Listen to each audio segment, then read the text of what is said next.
Islands. Coca-Cola. Available across the Cayman Islands from Tortuga distributors. Accept no substitutes. Taste the feeling with Coca-Cola. Brand Source Home Gallery. Inspiring luxury. West Bay Pharmacy. Taking care of your health. And JN Money. From abroad to yard. Fast, affordable, convenient. Doctor's Hospital. Peace of mind is important when life happens. Doctor's Hospital. Always there for you. Call 949-6066.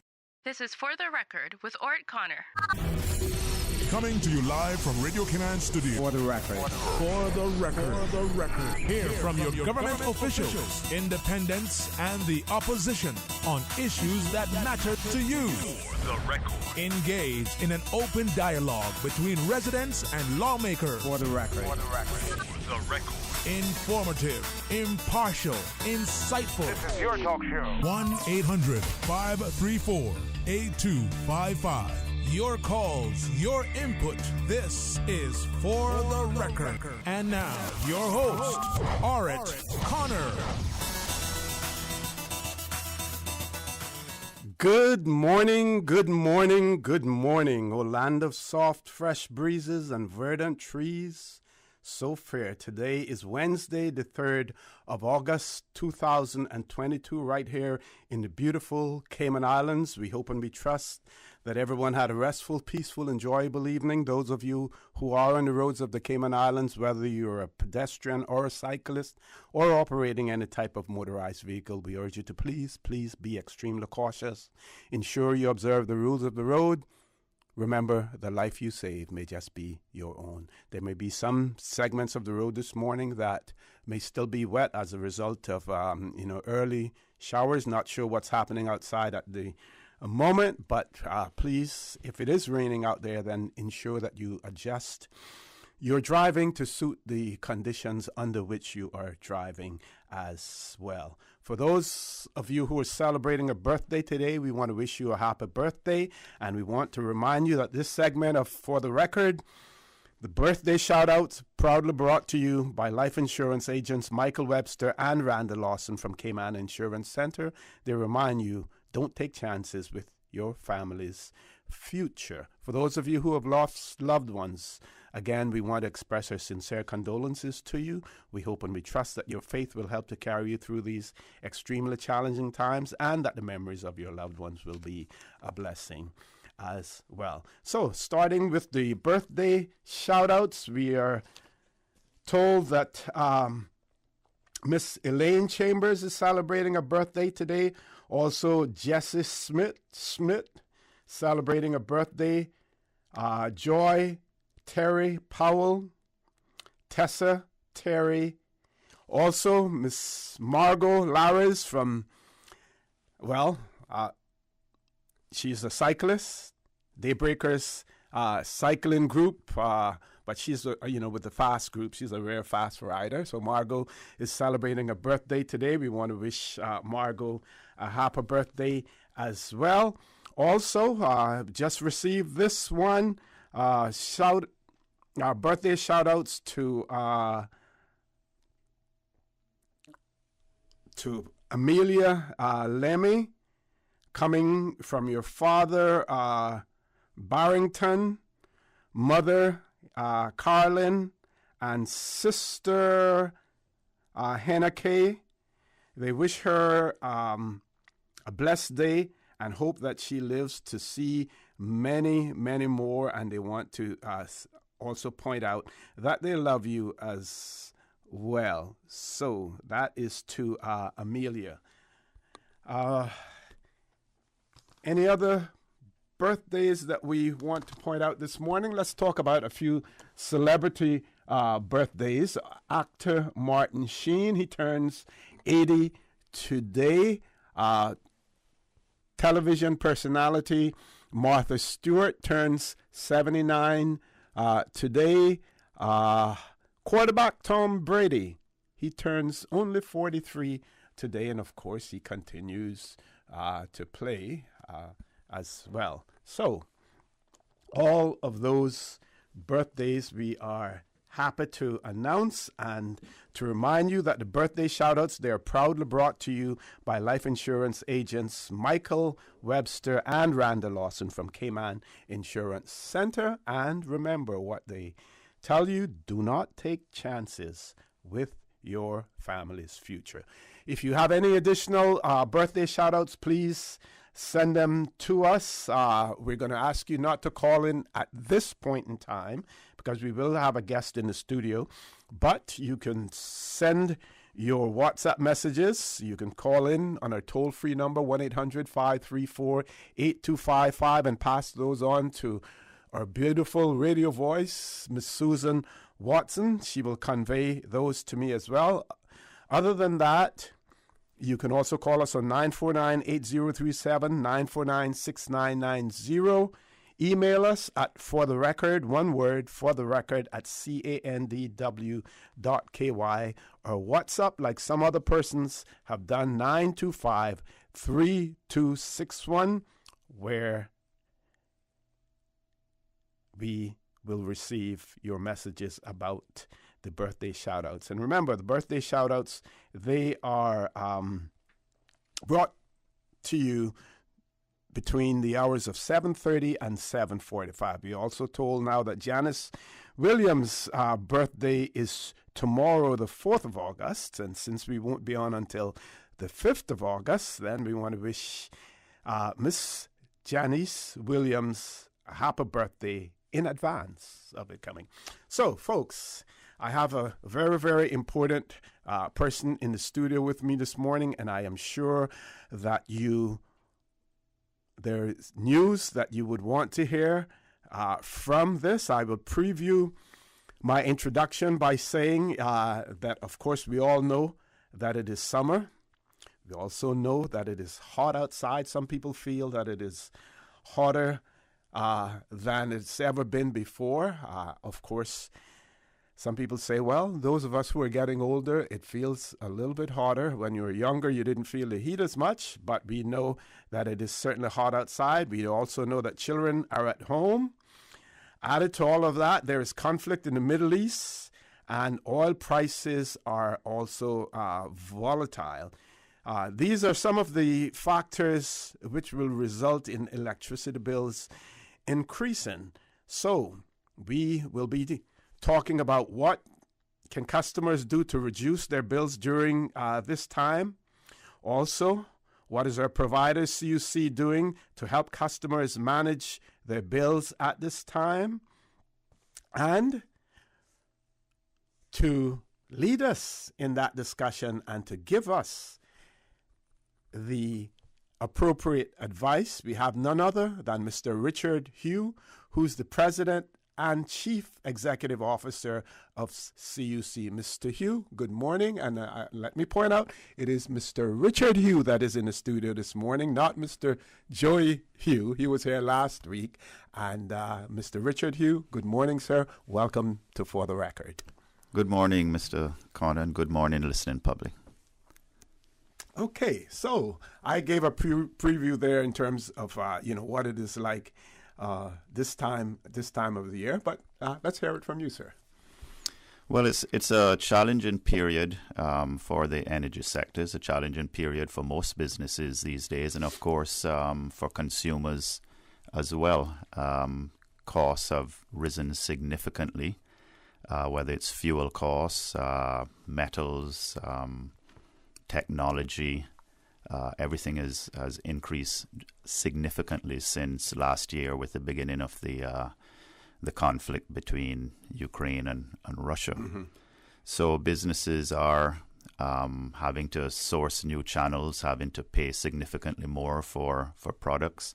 And of course, for the businesses to survive, costs, at least some of the costs has to be passed on to the consumers. So it's a difficult time all around.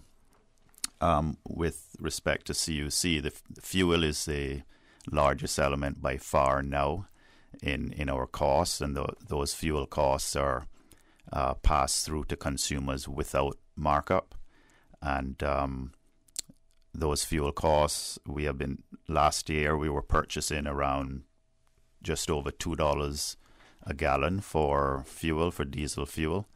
And today we are it's over $4, $4.20, $4.40 per gallon. So it's more than doubled. And so that's had impact on the fuel part of our bill, going from 10 to 12 cents per kilowatt hour up to as high as 25 cents per kilowatt hour. So the recent couple programs announced recently, one by the government who approached us and said, how can we help the residential consumers? Mm-hmm. And so the program that was announced last month, whereby the government will fund, sort of subsidize the cost of each kilowatt hour of electricity between 200 and I think it's 200 and 2,000 kilowatt hours consumption. Mm-hmm. So it's not, all consumers, but it's that bracket between, I think it's 100 and 2,000 kilowatt hours. So they will cap the fuel cost down to 15 cents over the next 3 months. So I think that'll be a very, very helpful, given this is a hot period of the year and people's consumption go up because of air conditioning. And more recently, CUC also announced that it will freeze its rates also during these hot summer months and defer any increases on its rates, the non-fuel rate, for until January next year. Okay. Now, do you have any figures in terms of what the government has done? What percentage of your users will actually be able to benefit from that? Yeah, it's approximately 80% of our residential consumers. And it's not a perfect system, and we recognize along in our discussions with government in trying to help them target, the needy. Mm-hmm, mm-hmm. We recognize it's not a perfect system, and some will be missed, and some will get that perhaps you and I may say do not need. But overall, I think it was the best solution we could come up with to meet the needs of as many people as possible. Excellent.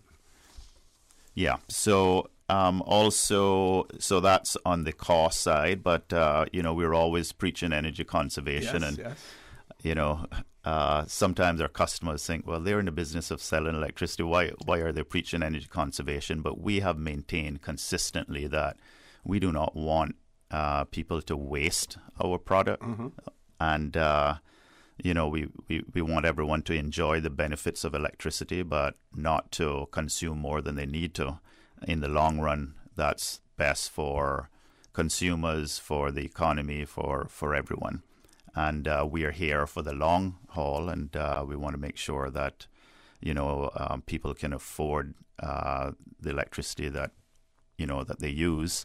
And if you're using more than you need to, then obviously that's a cost to you. So we're always trying to help with conservation. Air conditioning is the biggest consumer on the island. We see that. We can tell when it's cool, a rain shower comes over and cools things down. You can see our demand drop. So we know that air conditioning is up to 70% depends on the household, but up to 70% of your household consumption can be air conditioning. So that's where we tell people to focus if you have air conditioning. And I like to compare the air conditioner to a bilge pump on a boat. If you do have leakage or water coming into your boat, the bilge pump is there to run not continuously, but from time to time, because it's normally small leaks. But if you have a home that has big leaks and the heat is coming in continuously, your air conditioner is going to have to run continuously to get that heat out of the house, because it's basically pumping heat out of your house. So where you need to focus, first of all, is to ensure that you keep the heat out. And then once you've done that through good insulation, sealing cracks, I recommend the foam insulation in the roof, because most of the heat comes in through your roof with the sun beating down on it during the day. And if you can keep the heat out of your attic, that's a very good start. And from there, you want to size your air conditioner properly. You don't want one that's too small that's going to be running continuously. Or you don't want one that's too big, because if it's too big, it's going to cool your house down too quickly without taking the humidity out. So you will find yourself, and I've been in those homes where, the person says it's 78 degrees in here, but it feels clammy and it feels like it's 85 degrees. So they keep running the temperature down, but they can never feel cool. Whereas in my home, for instance, if you walked into it, it's between 80 and 82 degrees. And you feel a lot cooler because the humidity is down around 50%.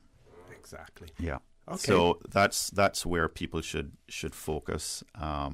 Really is on the air conditioning, and also your settings. If you're going to run it down to 70 degrees, you're going to pay for that. Yeah. Okay. And we're going to take a commercial break. When we return, I'd like you to continue to focus on the air conditioning part of it, especially for those persons who are not at home during the day. What should their settings be? You have people who are going on vacation and leaving their homes locked up. Possibly, what should they do as well? Folks, please stay tuned. The conversation with Mr. Richard Hugh, the chairman and CEO of our electricity provider here in the Cayman Islands, CUC, will continue, so please stay tuned. The Cayman Islands boasts of a long, colorful, and rich history. In tribute to our roots, Radio Cayman, the voice of the Cayman Islands, is pleased to bring you the Historical Vignette Series, brought to you by Rotary Central. For more than 110 years, Rotary members have used their passion, energy, and intelligence to take action on sustainable projects. The Cayman Islands, He hath founded it upon the seas. A significant development or lack thereof in Cayman Islands history is the absence of archaeological evidence of Amerindian settlements. Archaeologists searched starting from the 1920s when Mr. Jesse Fuchs came to the island until 1994 when archaeologist William Keegan explored the shores and caves around Grand Cayman. However, this did not prove productive as no evidence of previous human occupation was found. The Amerindians of the Caribbean have been long known to have excellent maritime skills, traveled long distances, settling in Jamaica, Cuba, and the Isle of Pines, but there has been no proof of settlement in the Cayman Islands. It is almost incomprehensible that these proficient mariners would have simply missed the existence of these islands. A more believable prospect is that the islands did not have much to offer the previous visitors, given the absence of fresh water, edible foliage, not to mention the abundance of crocodile guardians that were present here. Radio Cayman's Historical Vignettes was brought to you by Rotary Central. For more than 110 years, Rotary members have used their passion, energy, and intelligence to take action on sustainable projects. Since 1993, Rotary Central has worked diligently each year to provide quality bus shelters to our community. A traveling convenience to our school children, the elderly, young people going to work, guest workers, and visitors using the public bus. We, Rotary Central, help you, our advertisers, make it happen. Your marketing dollar travels a far way, positioning your message, your product, your services, your presence in over 83 bus shelters. Every dollar you spend, every advert you place helps to build another bus shelter, providing modest comfort for Cayman travelers. Reserve space now on the only billboard medium in the Cayman Islands. Email rotaryshelters@gmail.com. rotaryshelters@gmail.com. The Bus Shelters, a partner in community convenience. Another inspiration program by Rotary Central Cayman Islands.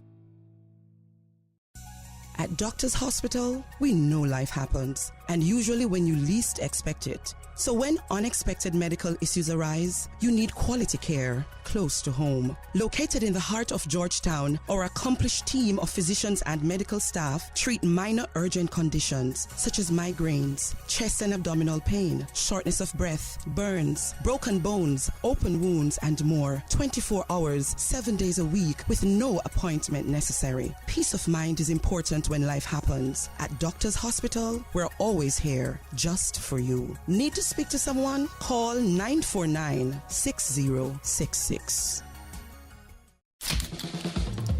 What's that? No sugar, same amazing taste? Coca-Cola Zero Sugar is here to stay. Classic taste, pure satisfaction. Be sure to stop into any Tortuga location and get your own case of Coke Zero. Or grab an ice-cold one straight from the cooler. Brought to you by Tortuga Distributors Limited. Coca-Cola, taste the feeling, K-Man.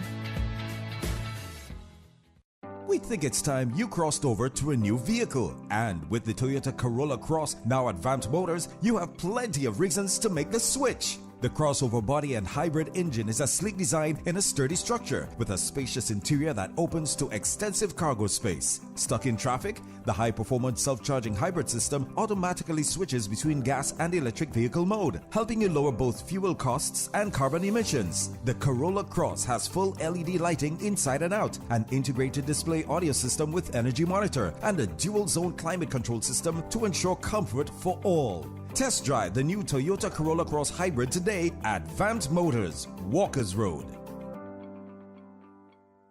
Make your house into a home.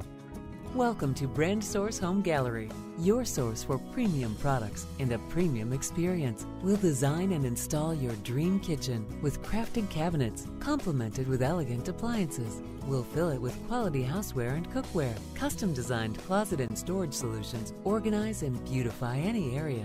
And with the finest bedding, you'll get a perfect night's sleep knowing Brand Source Home Gallery has everything you need to make your house a home.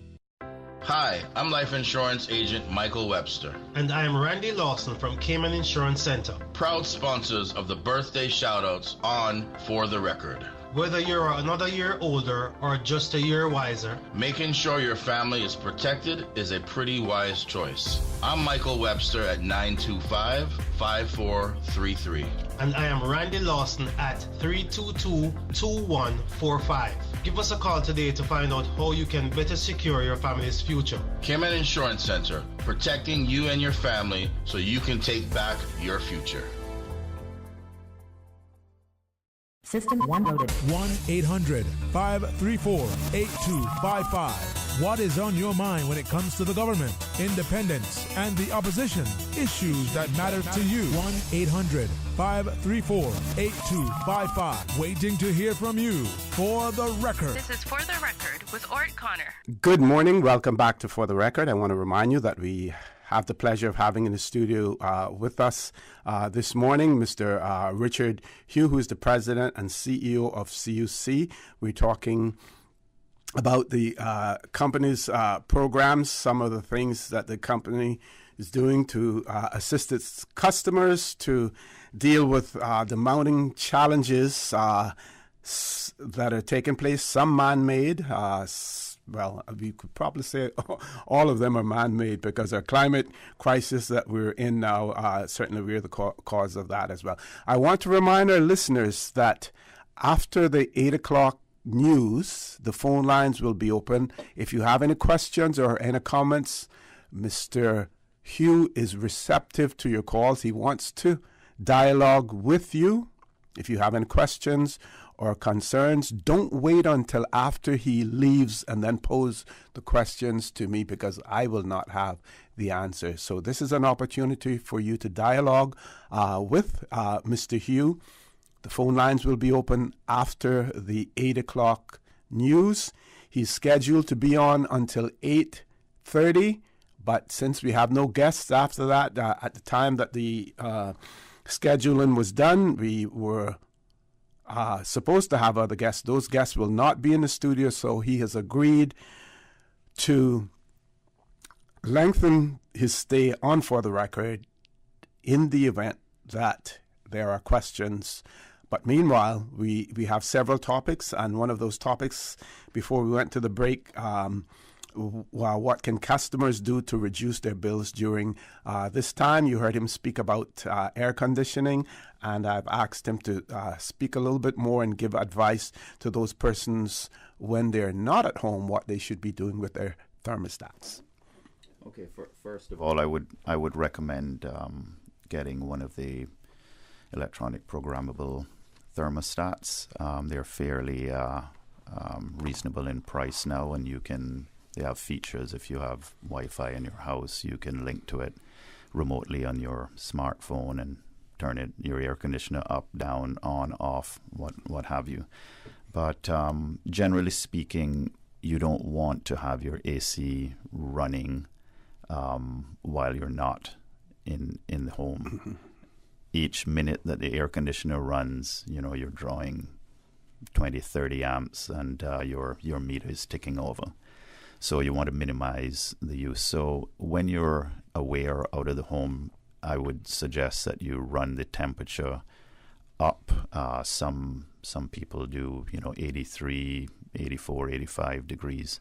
You don't want to turn it completely off.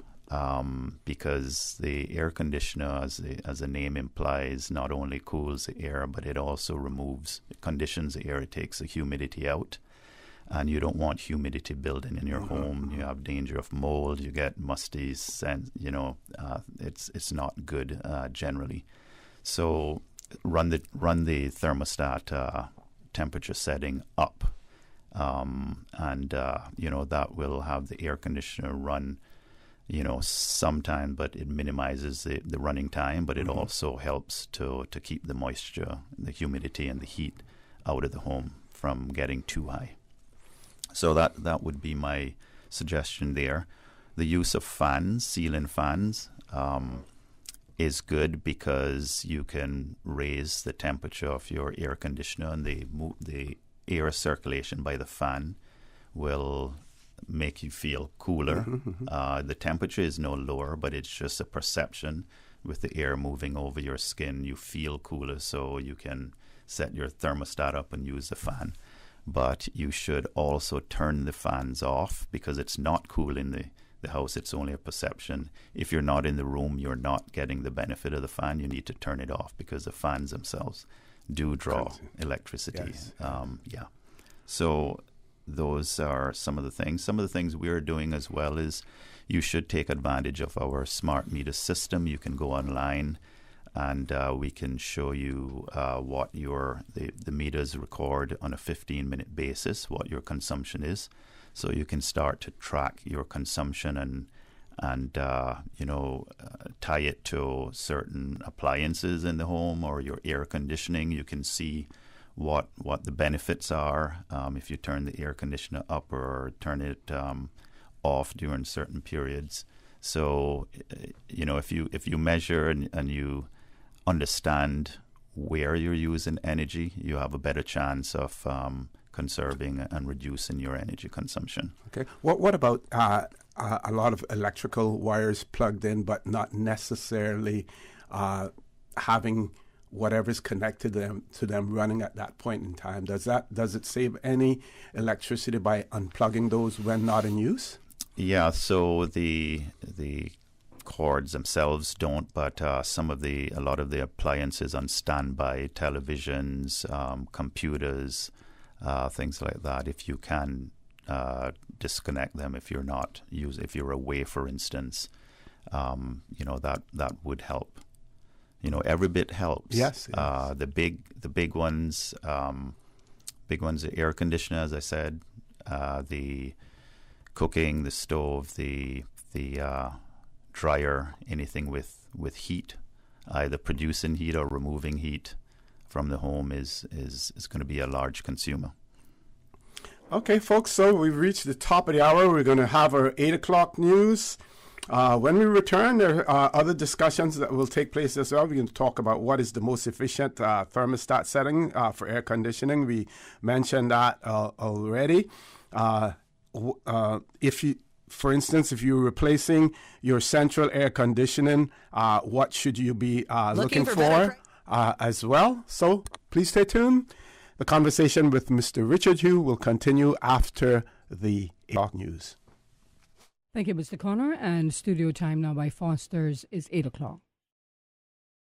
Looking for better prices? You'll always find them at Foster's. Just like Bounty Select-A-Size 6-pack, only $9.49. Save $1.50. Or find better value on Stone Ridge Creamery ice cream. 48 ounce, just $4.49. Save 80 cents. And Distinction Sweetened Condensed Milk, $1.09. Save 40 cents. You'll find even more great specials across the island at all Foster's locations and online at fosters.ky.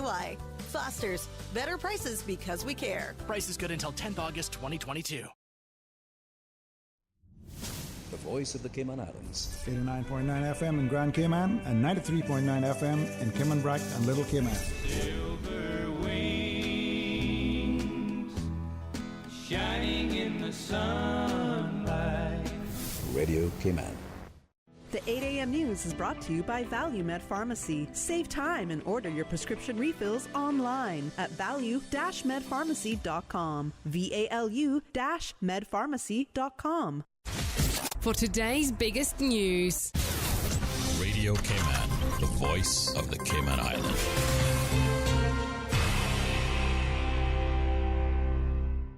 With your latest news, I'm Carsley Fuller. Fidelity Bank Cayman is now Proven Bank. We have the best of both worlds. Proven is investing in us. They're going to provide infrastructure, better improved infrastructure for us. And day to day, we're going to have local decision-making, local control, local input to the shared services so we can really build and grow this organization. CEO Ben Freeman there updating employees last week on the August 1st change following Fidelity's acquisition by Proven Investments earlier this year.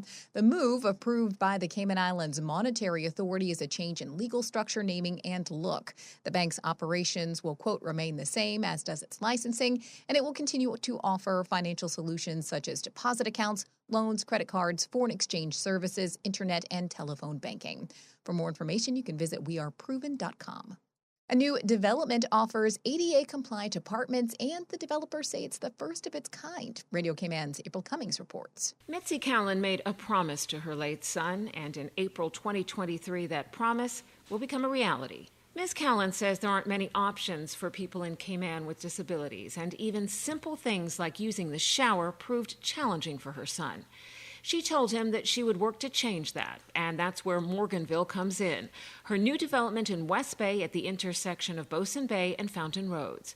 Morganville offers both studio and one-bedroom apartments starting at $249,000 CI dollars. Ms. Callan says each ground floor apartment is fully ADA compliant, from the counter height to the bathroom fixtures. The units are solar powered and come fully furnished, including everything for daily living right down to kitchen utensils. Ms. Callan says it's important to make home ownership available to everyone, both in terms of physical access and financial access. Morganville broke ground in October 2020 and is on schedule for completion in April 2023. April Cummings, Radio Cayman News. You can find out more at propertycayman.com. And a special shipment from the BRAC. Here's CITV's Donna Bush. Two 40-foot containers with recyclable items from Cayman Brac have been transported to the Georgetown landfill as part of the ongoing removal of these items from the sister islands. A total of 35,407 pounds of aluminum cans, plastic containers, lead-acid batteries, and used tires, as well as almost 2,500 gallons of oil were removed from the sister islands and have been sorted, baled, and packed at the Georgetown landfill, ready to be shipped overseas. Commenting, DEH Director Mr. Richard Sims says, quote, "We take pride in what we do, and we're also aware of the critical role we play to reduce the amount of harmful materials in the environment by making sure these materials are kept away from landfills," end quote. The DEH maintains 14 recycling drop-off locations in Cayman Brac for the placement of aluminum cans. Now, for more information on DEH recycling on the sister islands, you can call them at 948-2321 or visit deh.gov.ky. Now with a check of international news, here's the BBC, which will take us out of the newscast. I'm Carsley Fuller from Radio Cayman's newsroom. BBC News with Debbie Russ. The Speaker of the U.S. House of Representatives, Nancy Pelosi, has left Taiwan after meeting with high-profile Taiwanese and Chinese activists, some of whom are living in exile on the self-ruled island. The visit has infuriated China, which has announced plans to conduct 3 days of live fire drills in the waters around Taiwan. The drills are set to begin on Thursday and will take place as close as 9 nautical miles from Taiwan's coast. The Defence Ministry in Taipei said this amounted to a blockade of its air and sea space. A joint team of officials from Russia, Ukraine, Turkey and the United Nations have finished inspecting the first grain ship to have left a Ukrainian-controlled port since Russia's invasion. If cleared, the vessel, anchored just north of Istanbul, will travel to its intended destination in Lebanon. Sri Lanka's new president, Ranil Wickremesinghe, has invited all parties to join a unity government to address the economic crisis. Speaking in Parliament, he also indicated that he would seek to curtail presidential power. More than 100 women workers at a manufacturing plant in Andhra Pradesh in southern India have been taken to hospital after they fell sick due to a suspected gas leak. It was the second such incident in 2 months. The last one left more than 300 women unconscious. BBC News. The 8 a.m. news is brought to you by ValueMed Pharmacy. Save time and order your prescription refills online at value-medpharmacy.com. VALU-medpharmacy.com. Now, more than ever, supporting your immune system is crucial to helping your body fight off illnesses like the common cold, the flu, and COVID-19. At ValueMed Pharmacy on Walkers Road and in Boddentown, we carry all the essential vitamins and minerals to help support your immune system and improve your overall health. Some of our top immunity support picks are vitamin C, vitamin D, zinc, elderberry, and quercetin, or the popular 7-in-1 immunity support. Our pharmacists are always on hand to help guide you and answer any questions. Visit ValueMed Pharmacy on Walkers Road or Boddentown. Live happy, live healthy with ValueMed Pharmacy. Stay in touch with Radio Cayman for the latest in news and information. Follow Radio Cayman on social media, Facebook, Instagram, Twitter. Download the Radio Cayman app or log on to our website, www.radiocayman.gov.ky. Radio Cayman, your voice, your choice, your radio. From food to construction materials to office supplies, chances are a truck brought it to you. Superior Auto honors the value that the trucking community brings to these islands. Reliable, quality-trained technicians who value your time and aim to get your trucks back in service so you can continue to be of service to your customers. Specializing in complete Isuzu, Hino, and other models of delivery box trucks and its repairs, including computer diagnostics, mechanical, and body repair. Superior Auto, 525-9571 or 949-9570. Keep on trucking with Superior Auto.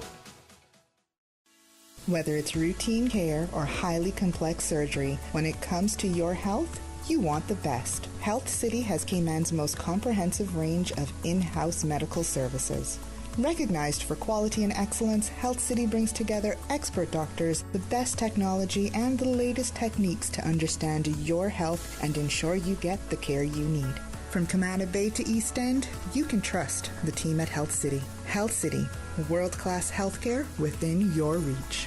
Are you an aspiring journalist or university graduate interested in a career in journalism or broadcasting? Then the Ministry of Tourism and Transport's Shadow a Journalist essay competition is for you. Contest winners will get the chance to shadow international journalists covering the CTO conference and Caribbean Aviation Day at the Ritz-Carlton from the 12th to the 15th of September. Submit your essay by August 21st to enter. For full competition details, log on to gov.ky or email pr.mott@gov.ky. The 8:12 a.m. weather report brought to you by CG Britcay, where people come first. Good morning, everyone. Hello? Hello? Oh, sorry, I was on mute. Okay, I see we have just about everyone, and of course, Tom drops off, as per usual. Let's just wait a minute here. He always comes right back, and we're almost ready, and... oh, whoever's dog that is, please go on mute. Why won't it let me share my screen? Okay, looks like we're ready to start. We're like a video conference with no technical issues. CG Britcay. Good like that.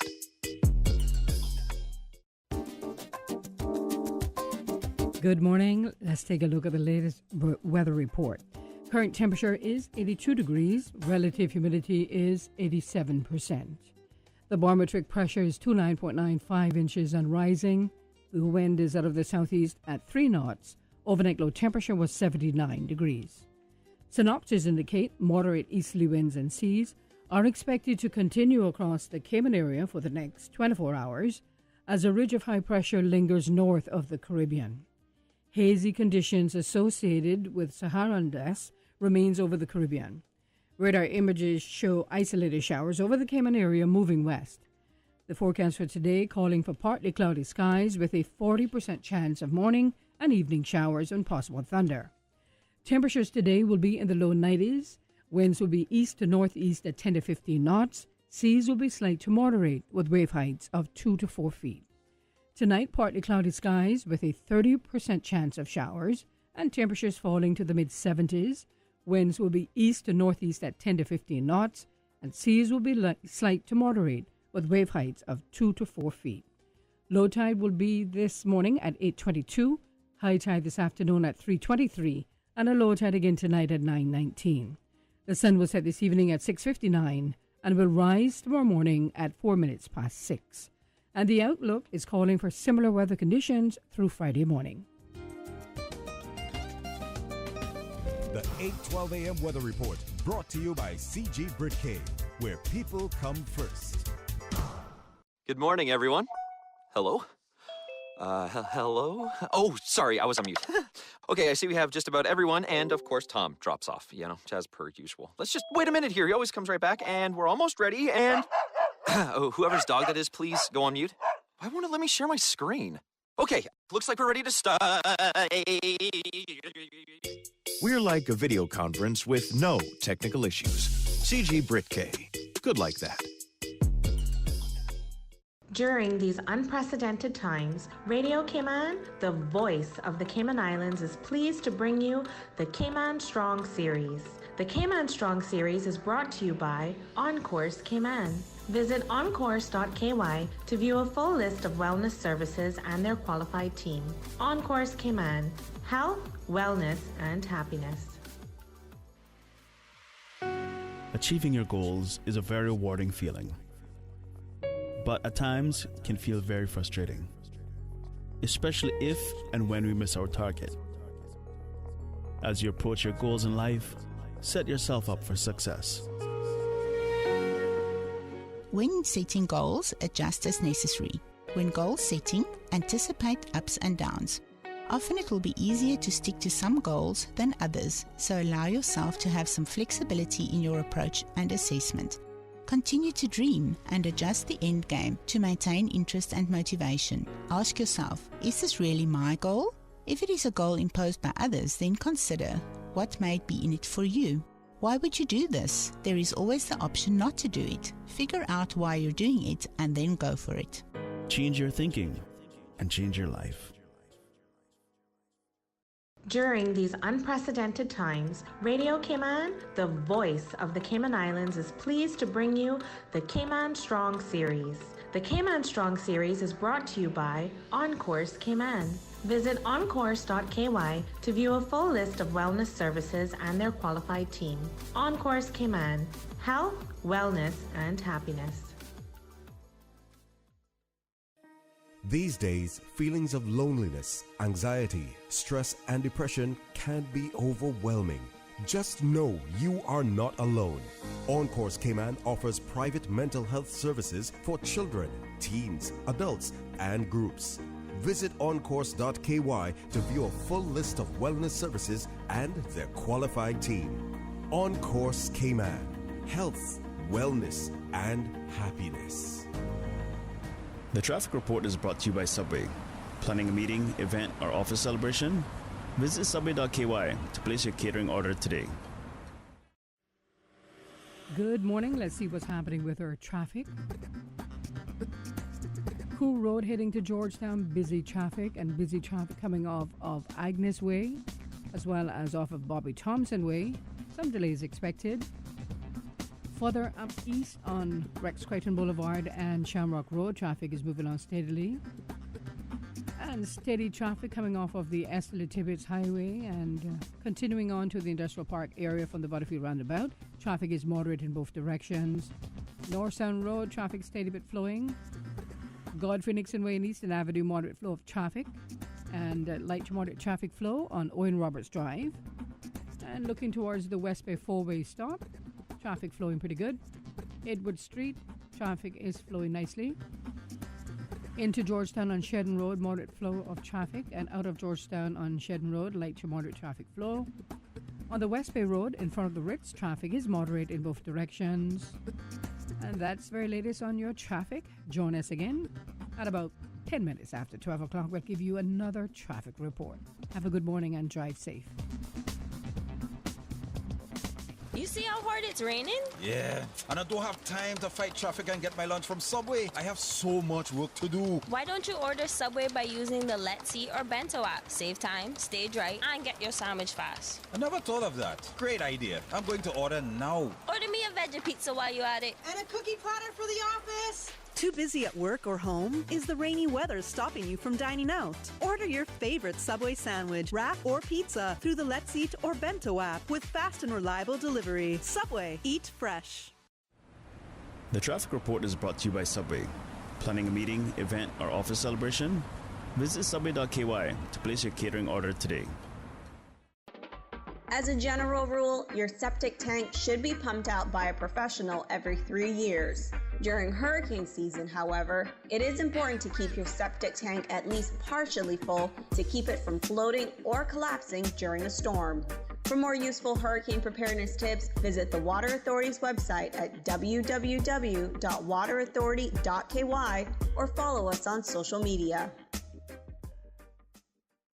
Since 1993, Rotary Central has worked diligently each year to provide quality bus shelters to our community. A traveling convenience to our school children, the elderly, young people going to work, guest workers, and visitors using the public bus. We, Rotary Central, help you, our advertisers, make it happen. Your marketing dollar travels a far way. Positioning your message, your product, your services, your presence in over 83 bus shelters. Every dollar you spend, every advert you place helps to build another bus shelter, providing modest comfort for Cayman travelers. Reserve space now on the only billboard medium in the Cayman Islands. Email rotaryshelters@gmail.com. rotaryshelters@gmail.com. The Bus Shelters, a partner in community convenience. Another inspiration program by Rotary Central Cayman Islands. The public are advised of the following road closure. The section of Cardinal Avenue between Albert Panton Street and Edward Street will be temporarily closed to traffic, projected to reopen at the end of August. As part of the Georgetown Revitalization Initiative, work is being carried out to transform Cardinal Avenue into a pedestrian-friendly street. For more information, members of the public can follow the Georgetown Revitalization Initiative on Facebook and Instagram at GT Revitalization. For the record, with Ort Connor. Initiating system. For information that matters. For the record, with Ort Connor. Continues right now on Radio Cayman. Good morning and welcome back to For the Record. I want to remind you that it is my pleasure to have in the studio with me this morning Mr. Richard Hugh, who is the chairman and CEO of Caribbean Utilities Company. He's here talking about the company, what they have done, what they're doing, as well as some of the government programs that have been initiated as well to help you, the consumer, you, the public, deal with the mounting cost of electricity here in the Cayman Islands as well.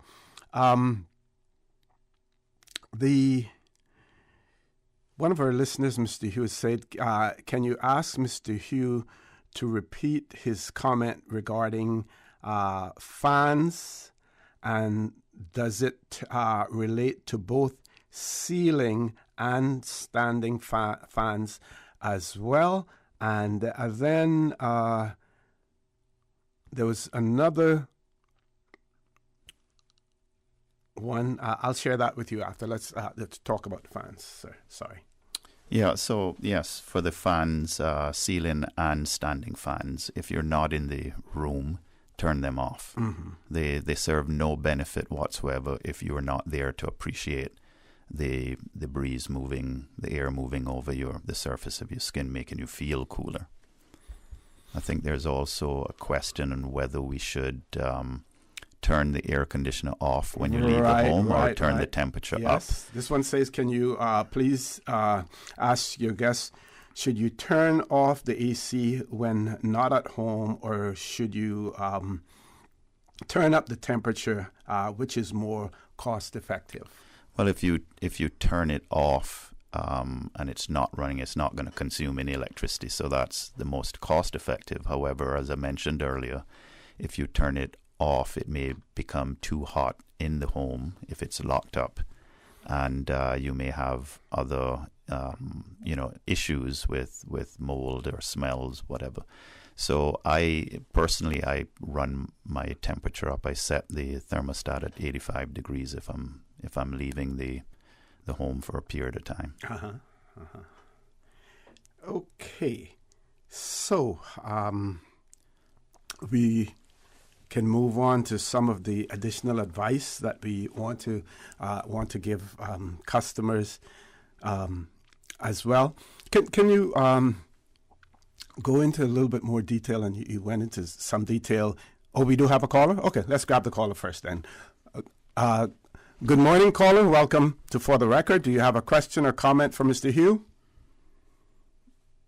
Good morning, caller. Yeah, hello? Good morning, caller. Yeah, good morning, OC. How are you? Not too bad. How are you doing? Fine, thanks. Yeah, OC, I have a question. Good morning to Mr. Hugh. Good morning, sir. Yes, this is Mark Summer I live in the Brock these days, Richard. I have a question for Mr. Hugh, or two questions, matter of fact. Sure, go ahead. Yes, now that the DART operation or cooperation, whatever it is that they have there, bought out the power plant in the Brock. Now, is it a possibility that he will buy out CUC? What's the story with that? And also, to Mr. Hugh, is there any programs that CUC might have in the works for assisting people or businesses with the installations of solar power, and what sort of initiatives or program will CUCV sort of be introducing to sort of help people transfer to solar power in the future, because that's gonna be the future to deal with solar. So is there any program that CUC is offering to sort of assist people on the installation or how they go about doing those sort of things? If you could answer those for me, I'd be grateful. Thank you very much. Thank you very much, caller. Good questions. Mr. Hugh?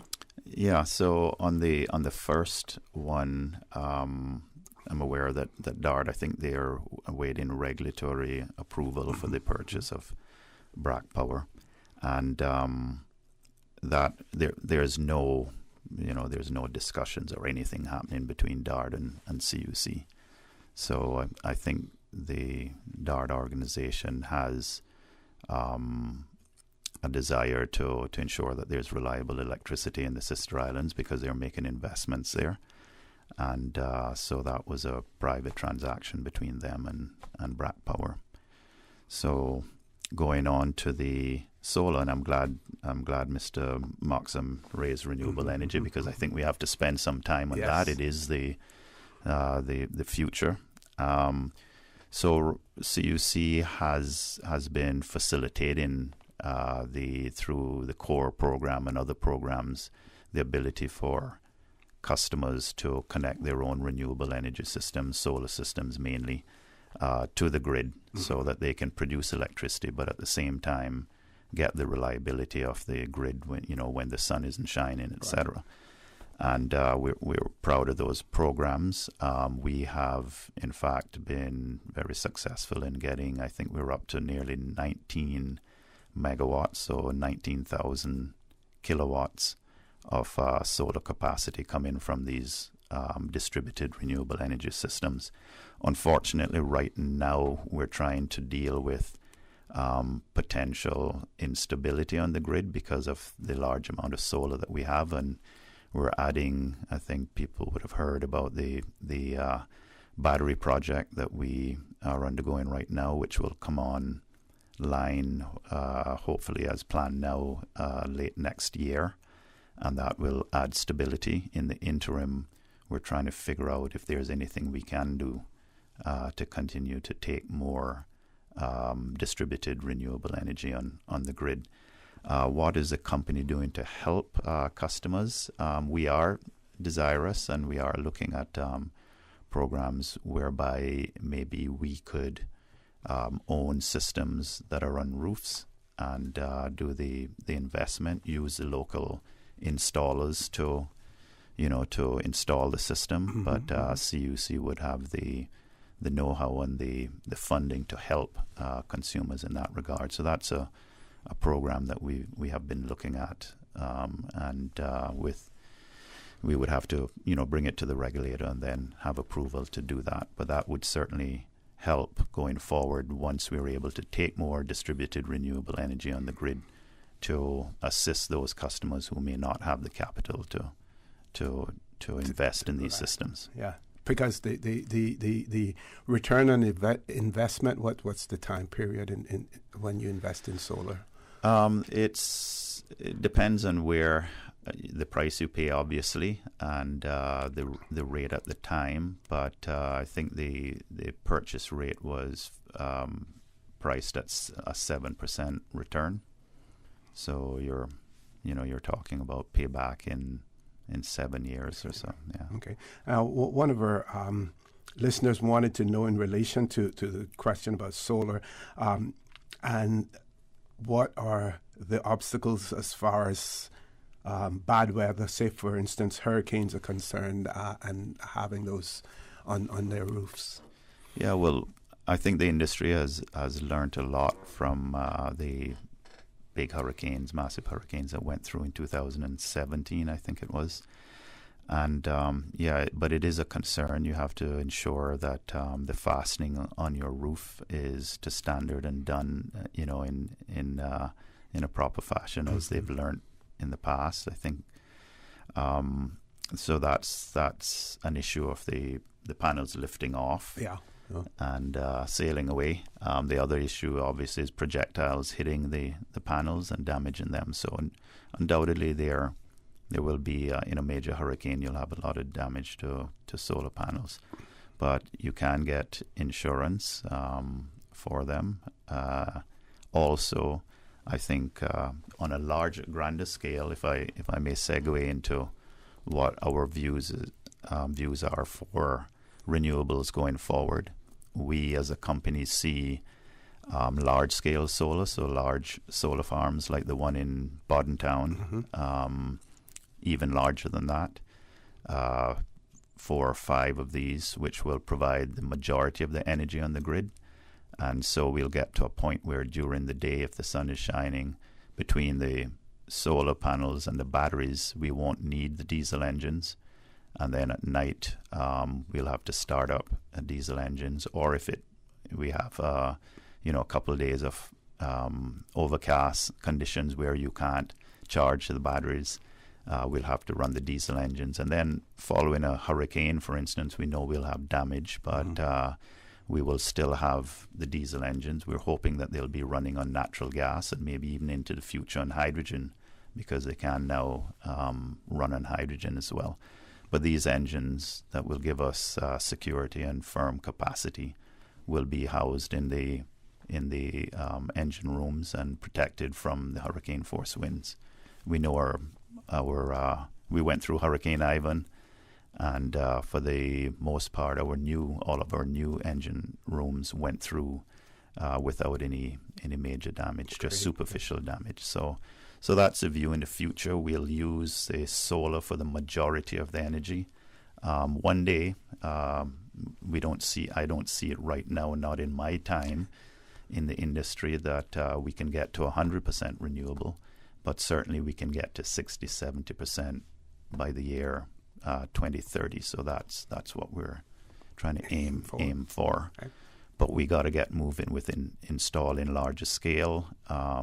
First of all, it's lower cost and more efficient. Obviously, for us to get, if you put in a 20 megawatt plant, it's taken us, I don't know how many years to get 19 megawatts in rooftop, but there are a lot of systems to get the same amount of capacity, whereas you could come in 1 year and install a large-scale solar farm and reduce your costs and make a bigger impact right away. Excellent. Okay, it's a good time for us to take a commercial break. Folks, please stay tuned. The conversation with Mr. Richard Hugh will continue after this short commercial break. What's that? No sugar, same amazing taste? Coca-Cola Zero Sugar is here to stay. No one can stop me when I taste the feel. Classic taste, pure satisfaction. Be sure to stop into any Tortuga location and get your own case of Coke Zero. Or grab an ice-cold one straight from the cooler. Brought to you by Tortuga Distributors Limited. Coca-Cola, taste the feeling, K-Man. JN Money touchdown. Send the money now.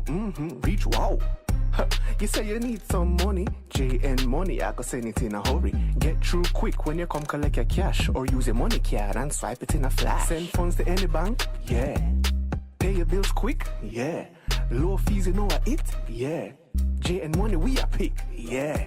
Send and receive funds at any JN Money location. It's fast, affordable, and convenient. Money touchdown with JN Money. Send funds to any bank, yeah. Pay your bills quick, yeah. Low fees, you know what it, yeah. JN Money, we are pick, yeah. Call 345-945-2014 for details. Available at JN Money locations across the Cayman Islands. Cybercrime happens online or through the technology we use every day. Anyone can be a victim of cybercrime, whether you are a young person being bullied or harassed online, or an older person or business who's been scammed out of money or personal data. Cybercrime is an issue that touches all of us. The Cayman Islands government has therefore created an online resource to help keep you cyber safe in an ever-changing world. In online situations, it is better to be cyber safe than sorry. Learn now to protect yourself against cybercrime. Visit gov.ky/cybersafe. System 1 loaded. 1-800-534-8255. What is on your mind when it comes to the government, independence, and the opposition? Issues that matter to you. 1-800-534-8255. Waiting to hear from you. For the Record. This is For the Record with Ort Connor. Good morning. Welcome back to For the Record. Mr. Richard Hugh, the CEO and Chairman of Caribbean Utilities, is still in the studio with us. He's agreed to stay longer as well to have discussions. I have one question and a comment. Let's do the comment first. The person refers to the fact that government assisting customers now, in terms those that fall within that 200 or 100 kilowatt and 2,000 kilowatt. As a sole provider of electricity in Grand Cayman, what do you foresee any additional programs that CUC and the government can collaborate on to assist customers? Yeah, I think through the National Energy Policy, we have a lot of initiatives to help with promoting energy conservation, energy efficiency. One that's near and dear to me is to implement a minimum standard for insulation. As I've said all along, the air conditioner is a reason we have high bills on the island. Maybe a good point for me to say that our rates, if you look at our per kilowatt hour rate, we are very competitive in the region. The difference in the Cayman Islands compared to a lot of our regional neighbors is that we use a lot of air conditioning, particularly for the homes, whereas other regions do not.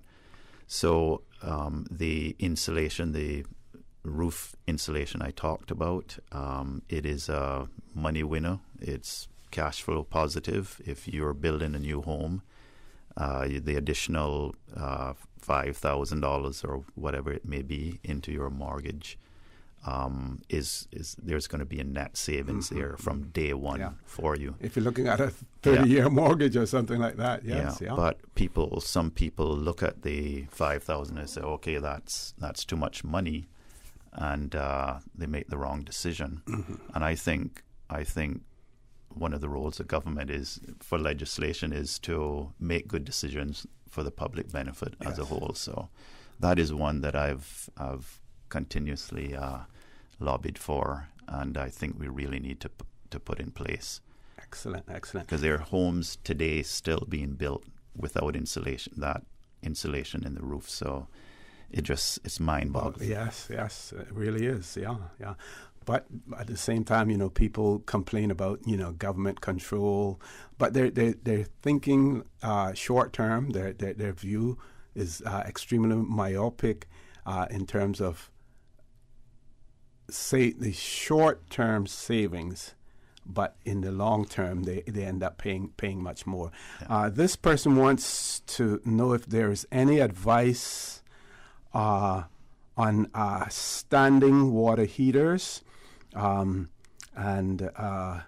whether or not installing a timer is a good option for savings as well. Yeah, on the water heater, if you have the typical electric water heater, which has a tank that's, full of hot water, and whatever your thermostat is set at, it's going to maintain that temperature.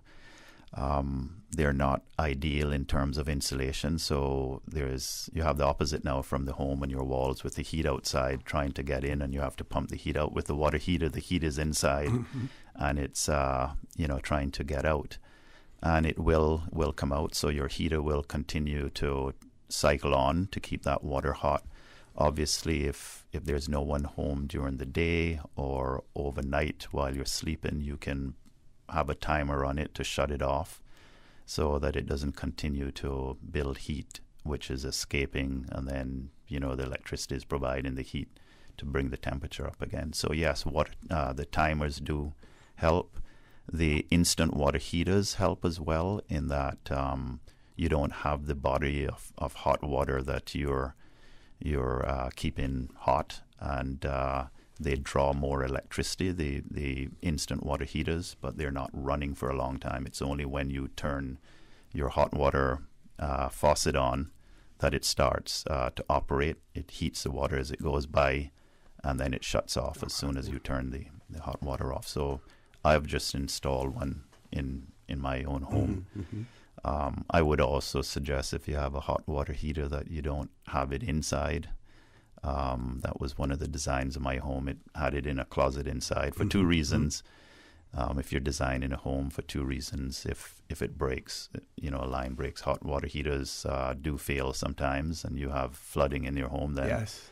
So I moved mine out into the garage, and the second reason is it does lose some heat, so that heat is coming into your air-conditioned space, and you have to use the air conditioner then to pump the heat out of the house. So okay. We have another caller as well, and then when we return from that caller, the question is if a person is replacing their central air conditioning, what should they be looking for? And we know, for instance, there are other jurisdictions where the number of SEERs, the capacity or whatever it is of air conditioning, there's a minimum that is that you can purchase at, and whether or not we should be adopting some of those policies here in Cayman as well. But let's go to the caller. First caller, good morning. Welcome to For the Record. Good morning, O.C. Good morning, Joey. Good morning. How are you doing? Sorry, it's Richard. Yeah, I corrected myself. On air conditioning, OC just mentioned about the SEER rating. The best I would suggest anyone to get is between a 16 and a 19. Going beyond that, you don't get the efficiency anyway. But for sure, the higher the SEER rating, like I said, 16 and higher, 16 to 19 is good. You get very, very good energy savings out of those. I have proven it because I had my first house. I had 16 SEER in that. My light bill was like $150, $200 a month. Now I have a 16. I got a 19 SEER, sorry, and my electricity bill is like $350, $400, and my air conditioner is on constantly. Everything in the house is electric. Also, water heaters. Like Richard mentioned, it is best to have them like outdoors. When I say outdoors, in an enclosed area outside of the house, because they do give off heat, and your system is going to try to cool that heat as well. Also, with heat, you take energy. So the water heater will be got. Now, a lot of people like to go and jump to the instant water heaters, which, in my opinion, definitely waste money. Because when you look at heating the water instantly, you have a 50 amp breaker on to heat that rapidly. Heater, you may have a 30, and you have hot water all day. Now, yes, put a timer on the tank water heater, and you're good to go. You save a lot more with the tank water heater than you do the instant water heaters. Okay, thank you. Thank you very much, caller, for that. We have another caller, but very quickly, we're going to try to alternate between the calls and the messages that we received as well. This person says, not sure if it was touched on before, but what are the potential impacts on the electrical grid with the trend towards electric vehicles? Okay. Just on the last call, I agree with the SEER rating being over 16. I would say 16 would be the minimum today. Okay. That I would install. In the old days, they were 12 SEER, and the 16 SEER will give you, I think, a 33% efficiency over the 12 SEER. Wow. So that's quite a bit. Just on electric vehicles. Oh, sorry. And the impact on the grid. More and more of those. The electric vehicle impact will be great. They demand a lot on the charging, so it will be a high load there, and most likely will all be around the same time in the evenings when people go home. Yes. So we could see a big peak or surge in demand at a certain period of the day. Which can be hard for us to deal with because you have to then install capacity, a lot of capacity, whether it's the size of wires, etc., transformers, generators at the plant to meet this peak, this spike in the evenings, and for only a few hours. So there's technology also that, on the positive side, there's technology that where we could look at the batteries, or the homeowner could have the batteries discharging and helping the grid from time to time. So if you're short on power, if you think about thousands of cars with batteries that will allow them to drive all week, there's a lot of energy storage there. So if you could somehow, and it's proven that they can control it, and when you're plugged into the grid, and there's a shortage of power, that instead of charging, they will discharge and help the grid. So these are all things that we're looking at going forward. We're promoting electric vehicles because our vision is that once we've greened the grid with a lot of renewable energy, then it makes sense to get that renewable energy into cars and further reduce emissions. CO2 emissions, because the goal is, after all, to reduce our emissions in our target anyway is to meet the Paris Climate Accord treaty, which is, I think, a 60% reduction from 2014 levels. So the more we can get emitters either off the street or even in our engine rooms, that's why we're planning to go to natural gas. That's a 30% reduction right there. And as I said, even further into the future there, if you can make hydrogen viable and commercially viable, certainly the technology is there for the hydrogen to be used as well. So, yeah, getting back to the electric vehicles, I think that's the way it's going to go. I mean, there are countries who are now mandating that, you have to go 100% electric vehicles by a certain year. And certainly we're going to see that in the future. It has its challenges as well. A lot of batteries have to be made. Yes. There are concerns now about batteries and how you dispose of them. So, it's not as if, this is the silver bullet. We do have challenges. Man has challenges on this earth with feeding their energy needs in a sustainable manner. Certainly. Okay. We're going to take a commercial break. We do have a caller on hold. We will take that caller as soon as we return. So, caller, hang in there. Folks, please stay tuned. For the record, we'll be back shortly. JN Money. Money touchdown. Send the money now. Reach wow. You say you need some money. JN Money, I can send it in a hurry. Get through quick when you come collect your cash. Or use a money card and swipe it in a flash. Send funds to any bank? Yeah. Pay your bills quick? Yeah. Low fees, you know what it? Yeah. JN Money, we are pick? Yeah. Send and receive funds at any JN Money location. It's fast, affordable, and convenient. Money touchdown with JN Money. Send funds to any bank? Yeah. Pay your bills quick? Yeah. Low fees, you know what it? Yeah. JN Money, we are pick? Yeah. Call 345-945-2014 for details. Available at JN Money locations across the Cayman Islands. Make your house into a home. Welcome to Brand Source Home Gallery, your source for premium products and a premium experience. We'll design and install your dream kitchen with crafted cabinets, complemented with elegant appliances. We'll fill it with quality houseware and cookware. Custom-designed closet and storage solutions organize and beautify any area.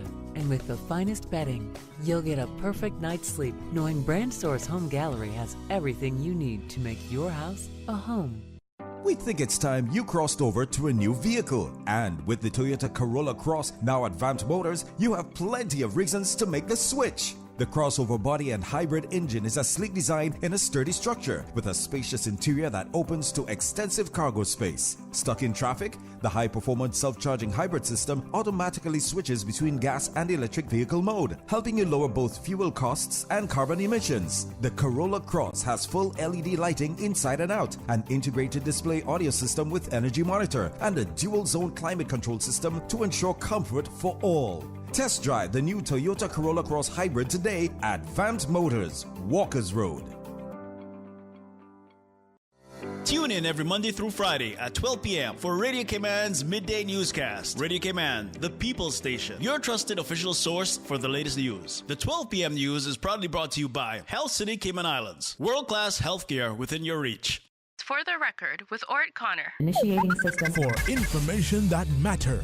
For the record, with Ort Connor. Continues right now on Radio Cayman. Good morning. Welcome back to For the Record. Mr. Richard Hugh, Chairman and CEO of Caribbean Utilities Company, still in the studio with us, willing to take your questions and to answer and address any concerns that you may have as well. So let's go back to the phone lines. I want to thank this caller for being so patient as well. Caller, good morning. Welcome to For the Record. Good morning. Good morning. Yes, I have a question. I often heard this, and I would like to know if there's any truth to it at all, that if you should leave your air condition running constantly rather than turning it on and off, that you should save more energy if you and cost as well if you left it running throughout the day rather than turning it on and off. Is there any truth to that? Yeah, we spoke about this earlier, but absolutely, if you turn your air conditioner off, it's not going to be using electricity. And so that's your lowest cost. However, there are other issues that may happen if your home heats up. If you get to 95 degrees in the house, you're going to have other issues, potentially mold, damage to equipment, etc. So I have always recommended setting your thermostat. Personally, I set mine up if I'm leaving the home, for a day, a few days, set it up to 84, 85 degrees. So the air conditioner is running. And if the home is properly insulated, it should not run that much, but it run enough to take some heat out and take humidity out of the home. All right, then. But what I'm hearing that it doesn't cost less, but it does help in other areas. Correct. If you leave it on, it helps in other areas. It doesn't cost less because once the air conditioner is running, it's using electricity. Exactly. Yeah. Thank you so much. Okay. Thank you very much, caller, for that as well. Mr. Hugh, this one says your guest said that the foam installation is the best. Can he say how quickly you get back your return on investments when investing in this type of installation? Well, the cost first of all is important, and the installation cost, we were just talking about this in the break. The installation cost will be higher if you are doing it after the fact. Mm-hmm. So you're having installers go into your roof after the home is built and trying to install the foam. So I would always recommend, that's why I recommend doing it as the home is being built. You'll most likely get a lower cost of installation. On the actual payback period also, that ranges, but I can tell you it is cash. I've looked at it over and over, and it is cash flow positive from day one. So if you're tacking on $50, $50 to your mortgage payment, you're going to be saving more than that. If you have an air conditioned home of typical size, 2,000, 2,500 square feet, you're going to be saving money on a monthly basis.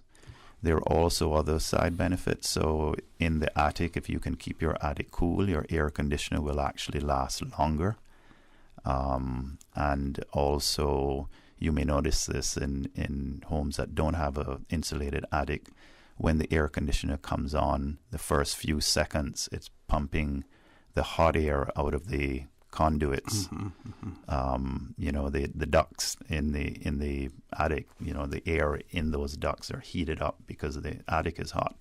And so when the air conditioner comes on, it pushes that hot air out first, and then the air conditioner has to work to take that hot air back out. So keeping your attic cool is good all around. So there are additional benefits to the foam insulation. Now, Mr. Hugh, I knew you touched on this before, but there is a general view that CUC has not been supporting renewable energy in Grand Cayman. Is this a correct view of the company? And what is CUC currently working on to get renewable energy to the grid, as well as your vision for CUC and Grand Cayman in the future? That is definitely far off the facts with CUC.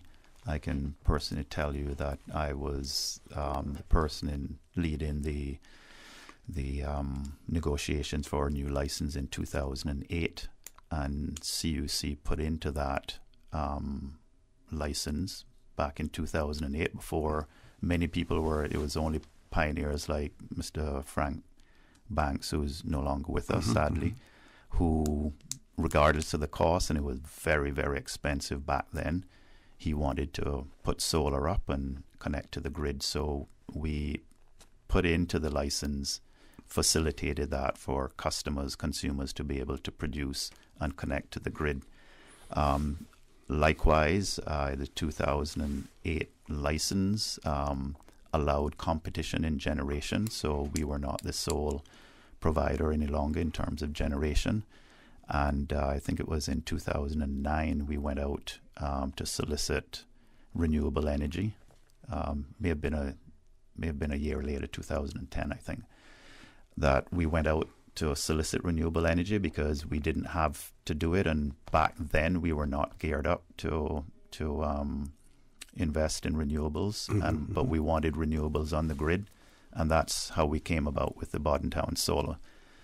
We also grew the core program for customers, like I said, starting with Frank Banks. That's gone now up to, I think it's over 500 for customers who are connected to the grid with solar panels. And we ourselves have big ambitions to invest in renewables. We have been waiting for the competitive solicitation that Ofreg has now started. Prior to them starting that, we believed in our license that we had the ability to invest in renewables. So we had put forward to the regulator, a large renewable plus storage project, which they decided their interpretation of our license and the laws is that it had to go to competitive bid. So we are ready to participate in that competitive bid process.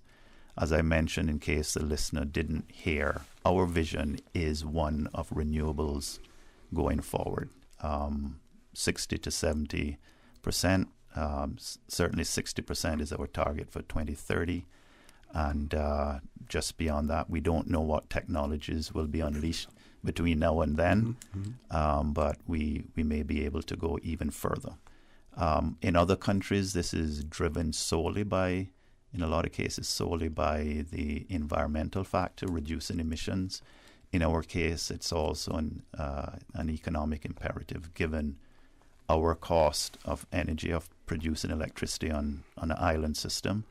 Using diesel is much higher than you would have using coal or other conventional technologies available to large mainland grids. So we're definitely renewables. We're anxious to go. I am very optimistic now that with the bid process going forward from Ofreg, that we'll see the first round of installations of large-scale solar. We get our battery in place for stability on the grid. We can get more solar on, including the rooftop programs. Okay. We still have about a minute and a half before we go to our next commercial break, which was going to be headline news. We're into hurricane season as well. And is CUC prepared in the event of a major hurricane or threat to one as well? And then later on, we want to talk about the process of hiring in the Cayman Islands as well. I think at one point in time, government, CUC, and cable and wireless then now Flow were probably the largest employers on the island, other than, let's say, the hotel industry, which wasn't just one entity, but across the board as well. And we'll like to talk about that. Also, there's a question in relation to the fact that our jurisdiction, the size, are small. Does it make it easier or more challenging to deal with some of the issues that we have to deal with in terms of renewables and everything else? And if you could also speak to that. So, folks, we're going to go to our headline news. When we return, the conversation with Mr. Richard Hugh will continue. Don't change that dial. Please stay tuned, because what we're talking about is extremely important to you and to your existence. From district to district, moving through the waters to Cayman Brac and Little Cayman. Your station, your voice. All things Cayman. One radio, many people. This is home. Radio Cayman in the Cayman Islands. Today's biggest news. Radio Cayman. Your voice, your choice. Local, regional, international. This is Headlines from Radio Cayman's newsroom. Today's biggest news. The Cayman Islands' 7-day rolling average of positive COVID-19 cases as of Tuesday was 44. Public Health says there are currently 9 people in the hospital. Top U.S. Democrat Nancy Pelosi has left Taiwan after meeting with its president, despite warnings from China not to do so. She praised Taiwan as an island of resilience and said the U.S. commitment to democracy there was ironclad. China says it will hold a series of live-fire military drills in the area and sea around the island from Thursday. Taiwan says the move violates the island's sovereignty and amounts to a blockade. The U.S. Speaker's trip, which was not backed by President Joe Biden, was the first by such a senior U.S. official in 25 years. Beijing sees self-ruled Taiwan, which lies 100 miles from the Chinese mainland, as a breakaway province that will eventually be under its control. Those are your headlines. I'm Karsley Fuller. For the latest in news and information, follow Radio Cayman on social media, Facebook, Instagram, Twitter. Download the Radio Cayman app or log on to our website, radiocayman.gov.ky. For the record, with Ort Connor. Initiating system. For information that matter. For the record, with Ort Connor. Continues right now on Radio Cayman.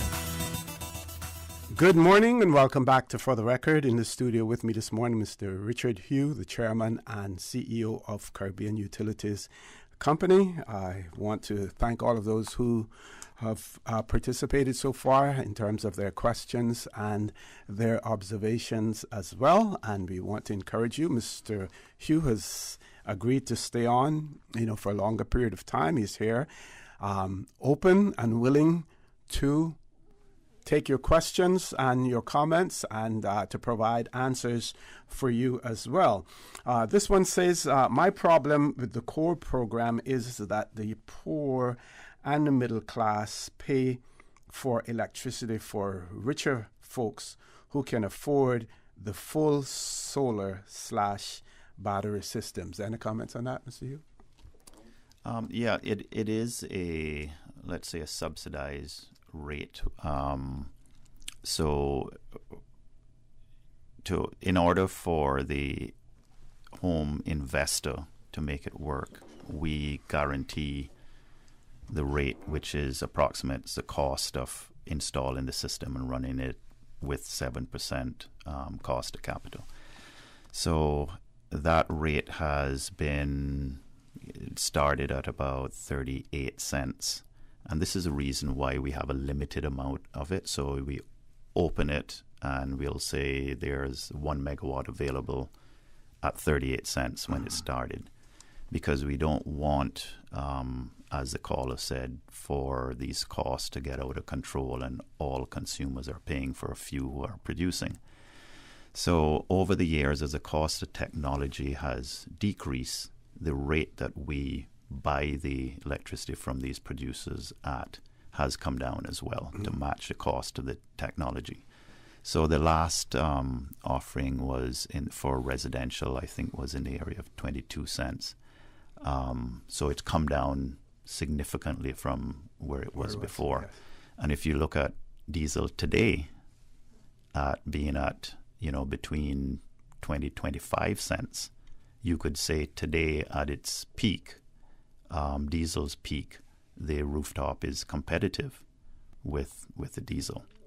Where diesel will go, we don't know. So one of the benefits also of the solar is that the price is sort of fixed.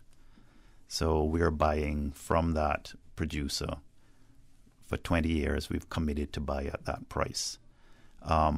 This is why CUC definitely wants to go to renewables, because we believe we can get on large scale from 10 to 12 cents a kilowatt hour that would be fixed.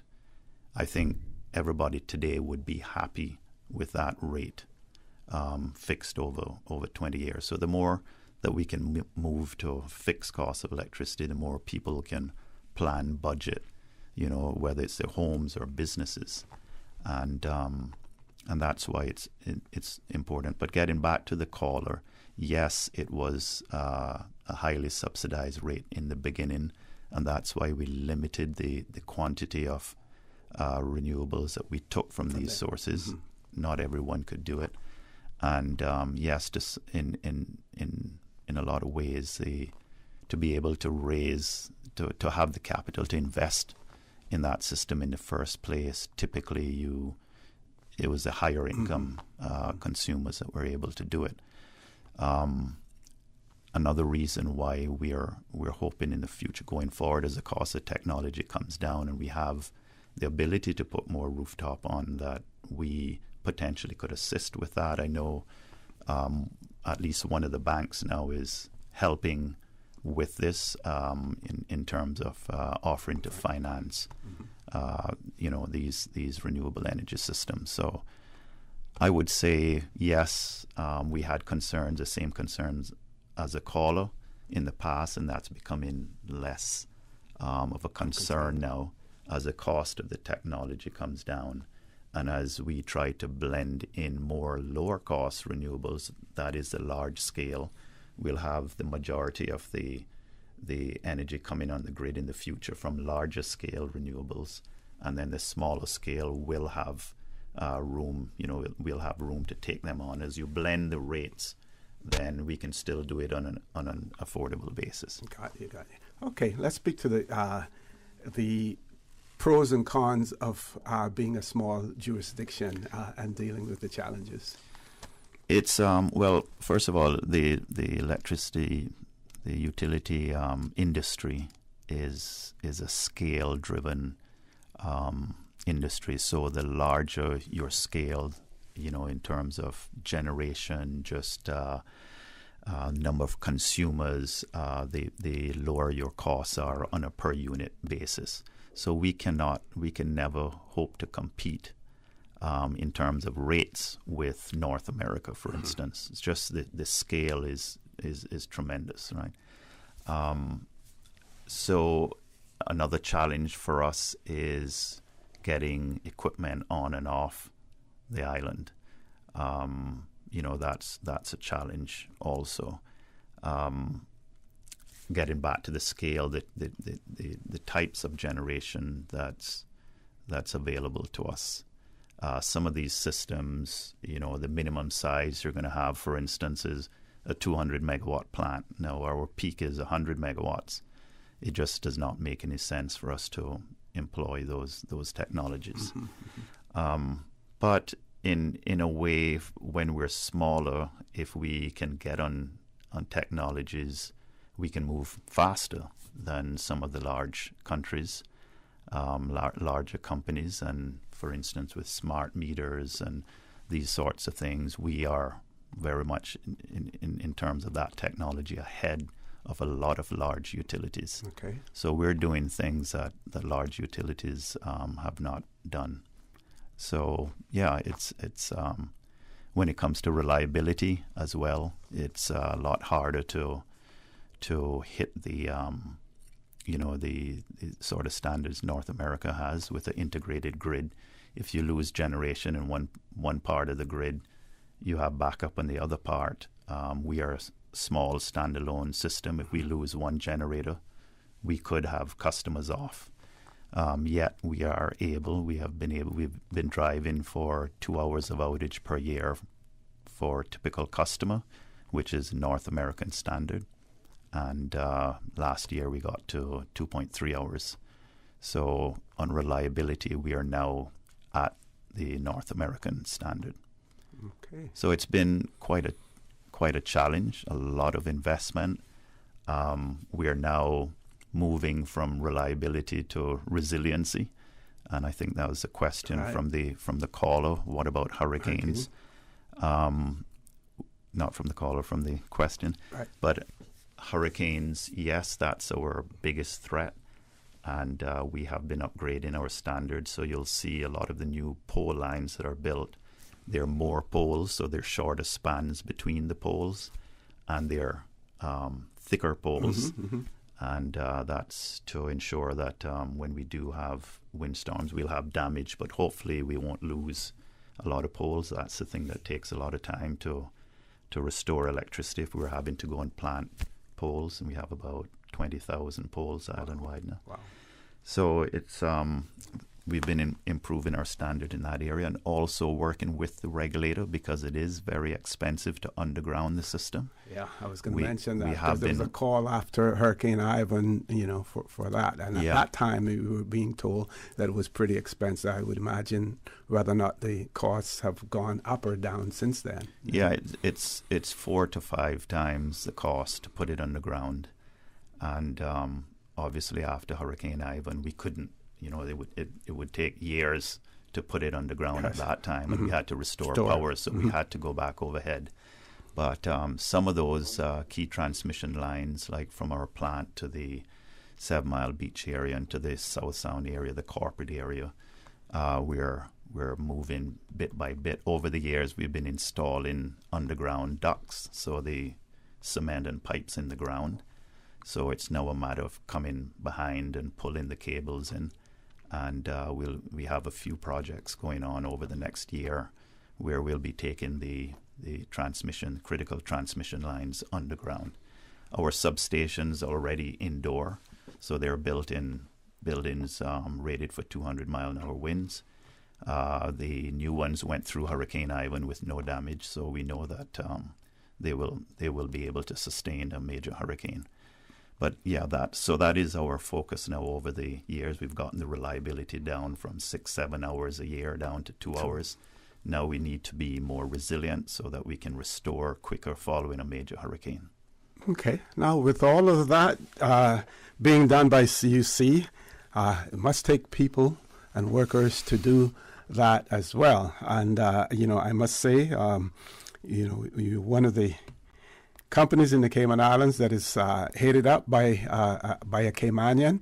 And when you look at the hierarchy within CUC as well, there are many promising Caymanians who are there moving up the ladder, and at some point in time when you retire, I'm sure they will be positioned so that we can have some continuity as far as having a Caymanian at the helm. But let's talk about the employment at CUC, the opportunities that you offer, the scholarships that you offer, the summer jobs, and talk about what you do as a good corporate citizen. And what we'll do, we'll take a commercial break, and this way we won't have to interrupt you with that presentation. Folks, please stay tuned. For the record, we'll be back shortly. Excuse me, I noticed you from afar. Really? Me? Well, not you. The KFC sandwich you're eating? Oh, Zinger. Sorry, I'm not trying to be funny. No, it's called the Zinger Sandwich. Crunchy, juicy, 100% chicken breast, crisp lettuce, sweet mayo on a seeded bun with a little zing. KFC's chicken is not factory-breaded, frozen and refried like the Burger Boys. Customize your KFC Zinger and dip it in barbecue sauce. Wow, now I'm starting to notice you too. KFC, it's finger-licking good. At Kirk's Home Center, we can make your life much better. We got it all together. We got a great deal in store for you. From cookware to stereos, from power tools to plumbing supplies. Yeah, we got the best goods with the best price and a service to make you smile. At Kirk's Home Center, we got a great deal in store for you. The Health Services Authority's new pharmacy is now open at the Smith Road Medical Center. The new location features a large, comfortable waiting area and ticketing system to improve the patient experience. All uncollected prescriptions and refill requests previously submitted will now be available for collection at the Smith Road Pharmacy. Request your refills online at hsa.ky via WhatsApp 925-6532 or call 244-2715. For more information about our pharmacy hours, visit hsa.ky. For the record, with Ort Connor. Initiating system. For information that matters. For the record, with Ort Connor. Continues right now on Radio Cayman. Good morning and welcome back to For the Record. For those of you just joining us, I want to remind you that we have in the studio with us the chairman and CEO of Caribbean Utilities Company, Mr. Richard Hugh, in the studio with us. So we're going to talk about careers at CUC and what you do as a good corporate citizen. Okay. Thanks again, OC. Just one little correction. I'm president and CEO, so just in case the chair. Oh, that's right. Yes. Chair Sherry Ebanks. Sherry Ebanks. We have a new chair, Sherry Yes. Ebanks, and we're excited about her reign with the board. It's new time. Very efficient and person as well, capable, quite capable. Yeah. So people at CUC, I think that's the thing that makes me most excited in what we do with a business that's driven by technology, high skills, and so on. And we're still able to do that with over 80% Caymanian employees. We have, I think, been very successful in blending expertise from overseas with our local Caymanian employees, and they garner the knowledge and then over time succeed the expatriate worker. And we do value tremendously those overseas workers that come into CUC, and we don't treat them any differently per se. And we strongly believe in a comprehensive and strong teamwork. But if you look at our record, as I said, it's the thing I'm most excited about, to see people who joined the company 20 years ago as a scholarship recipient and who are senior managers in the company today. At the executive level, we're all Caymanian. At the manager level, we're probably 80% Caymanian managers. And you may have seen in the news recently, we just restructured and created a new level between the managers and the executive, and that's for succession planning and creating growth opportunities below the manager level. And we're certainly seeing a buzz right now as we try and fill those roles. A lot of Caymanians getting promotions. It's very important to us. We used to be, when I joined the company, we were one of the largest employers on the island. Back then, we were probably 180 employees. Today, we're still only 240 employees. And a lot of other businesses have way outgrown us. I mean, some of the supermarkets, for instance, 600 employees, etc. So we're not the largest company by any means any longer. But we're very proud of what we do in developing and upskilling our employees. The industry is changing. The minimum requirements to work at CUC has gone up, quite a bit, and we're very proud of how our people have moved with the times and improved their skills and help us to meet our objectives, which are very demanding on the island.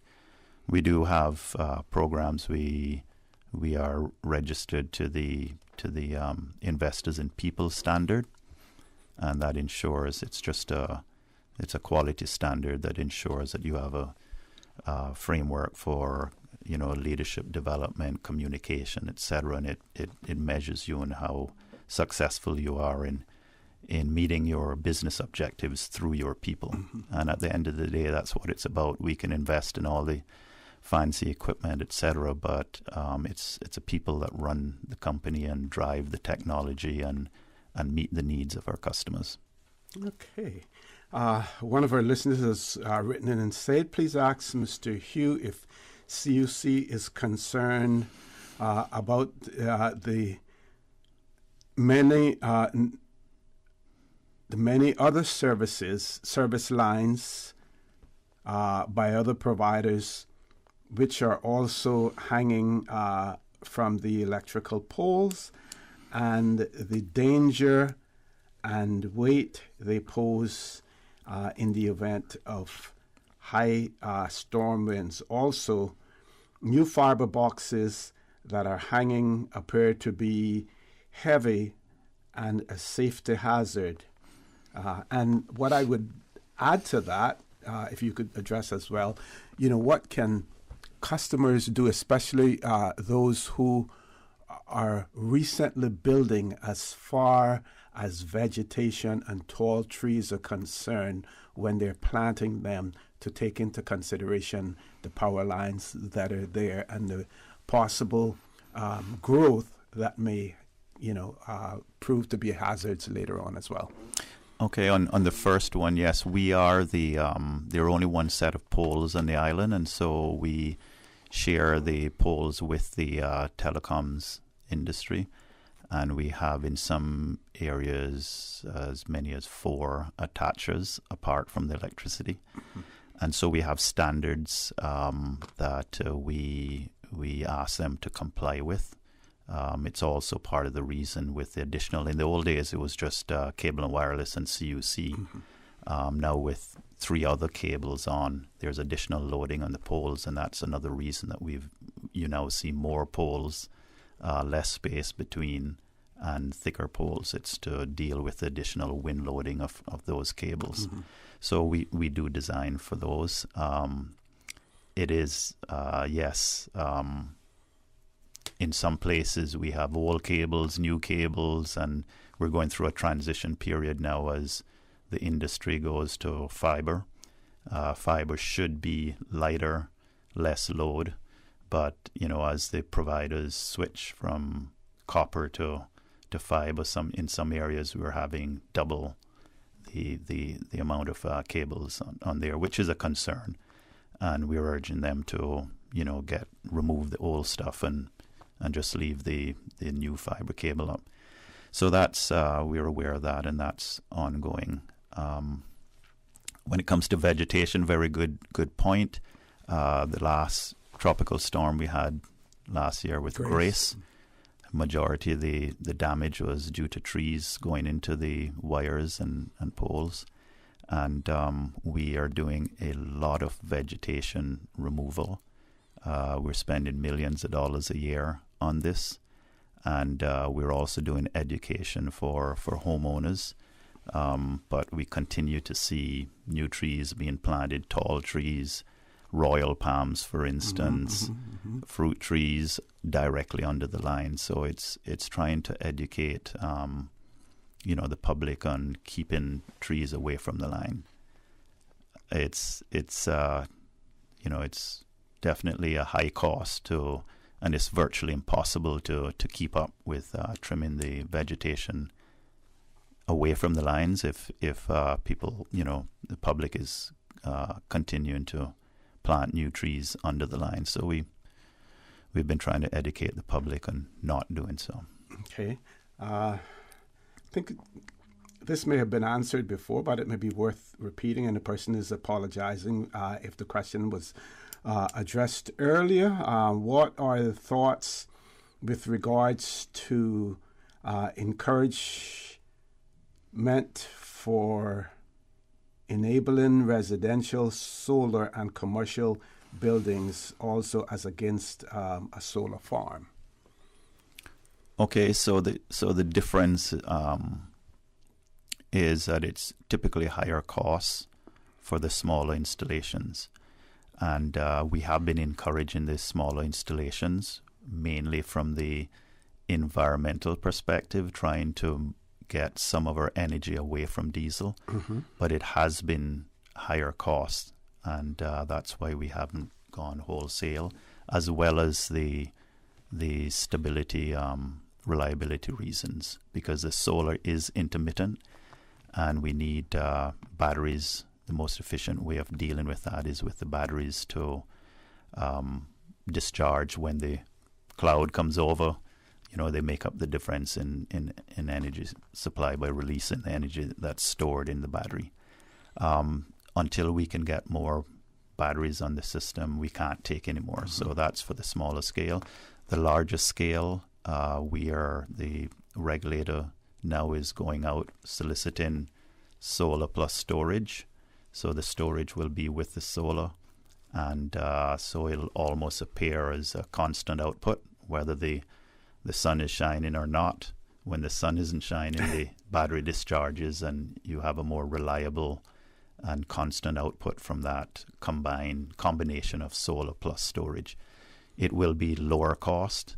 There are concerns about clearing land for these solar farms, and I share those concerns. Obviously, it doesn't make any sense to clear, 100 acres of mangrove rainforest to put solar in. So we have to select suitable sites that the net benefit to the environment is positive. So this may be land that's already been cleared by man, or land that has just scrub bush, maiden plum sort of thing, and definitely not mangroves.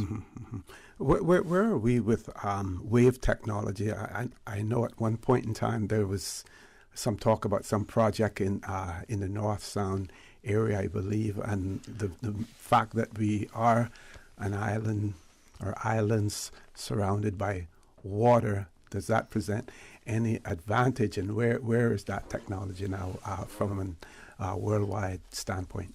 Yeah, we haven't really looked at wave technology. They have some pilot projects, but it's normally lower power output, so you're not going to run the island on the wave technology. It's not viable, not feasible. The one that we have looked at is OTEC, which is Ocean Thermal Energy Conversion, and it uses the water at a few thousand feet deep is at 55 degrees Fahrenheit, and the surface temperature may be 85 degrees, 80 degrees. So you can use that temperature difference to drive a thermal cycle that makes electricity. And we've looked at that. We've been on and off for the past 20 years, I want to say now, talking to various providers of that technology, but it's not proven as yet on a commercial basis. And I think my personal view now at this time is that we have proven technology in solar, and we need to move forward with that quickly. And then as we gather some momentum, we can start adopting some of these other technologies. Okay. One more question that I have. We see in some other jurisdictions where electricity theft is rampant and a problem. Haven't read about it, much of it happening in the Cayman Islands. And of course, when costs and prices go up, that's probably when you see more of it as well. Is that a problem in the Cayman Islands? I wouldn't say it's a major problem yet, but we do see it, but not to the extent that other regions do. I mean, some of our neighbors I know have 20%, as high as 20% of the electricity they provide being diverted, not being paid for, stolen. And that is a burden on all of the paying consumers. And it's something that over the years that we have been very, very hard on. And so if we have enough evidence that someone is abstracting electricity, we do take it to the police, and it becomes a police matter because it's something that we do not want to get out of control, and it is a burden on the rest of society who are honest, law-abiding citizens. And can you speak to the potential danger of doing that as well, in terms of safety? Yeah, safety issue as well.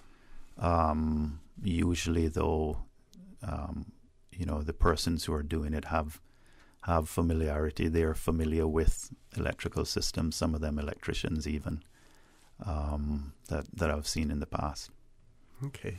We're going to take another commercial break, Ms. Susan. When we return, Mr. Hugh, if you could address, we know that we have some aging buildings in Cayman. I believe that there are possibly still some persons who have not been reconnected after Hurricane Ivan. I keep hearing that, but I'm not sure. And they're facing some challenges, and I'd like for you to explain in the whole regulatory process and planning approval and all of the other things. Sometimes your company may get the blame for refusing to connect someone, and I'd like you to explain to our listening and viewing audience where your responsibility comes into that process and what instructions and what reliance you have to place on other agencies, on government agencies, before you're able to do your part of as far as connection is concerned. Folks, please stay tuned. For the record, we'll be back shortly. What's that? No sugar, same amazing taste? Coca-Cola Zero Sugar is here to stay. Classic taste, pure satisfaction. Be sure to stop into any Tortuga location and get your own case of Coke Zero. Or grab an ice-cold one straight from the cooler. Brought to you by Tortuga Distributors Limited. Coca-Cola, taste the feeling, K-Man. JN money touchdown. Send the money now, reach wow.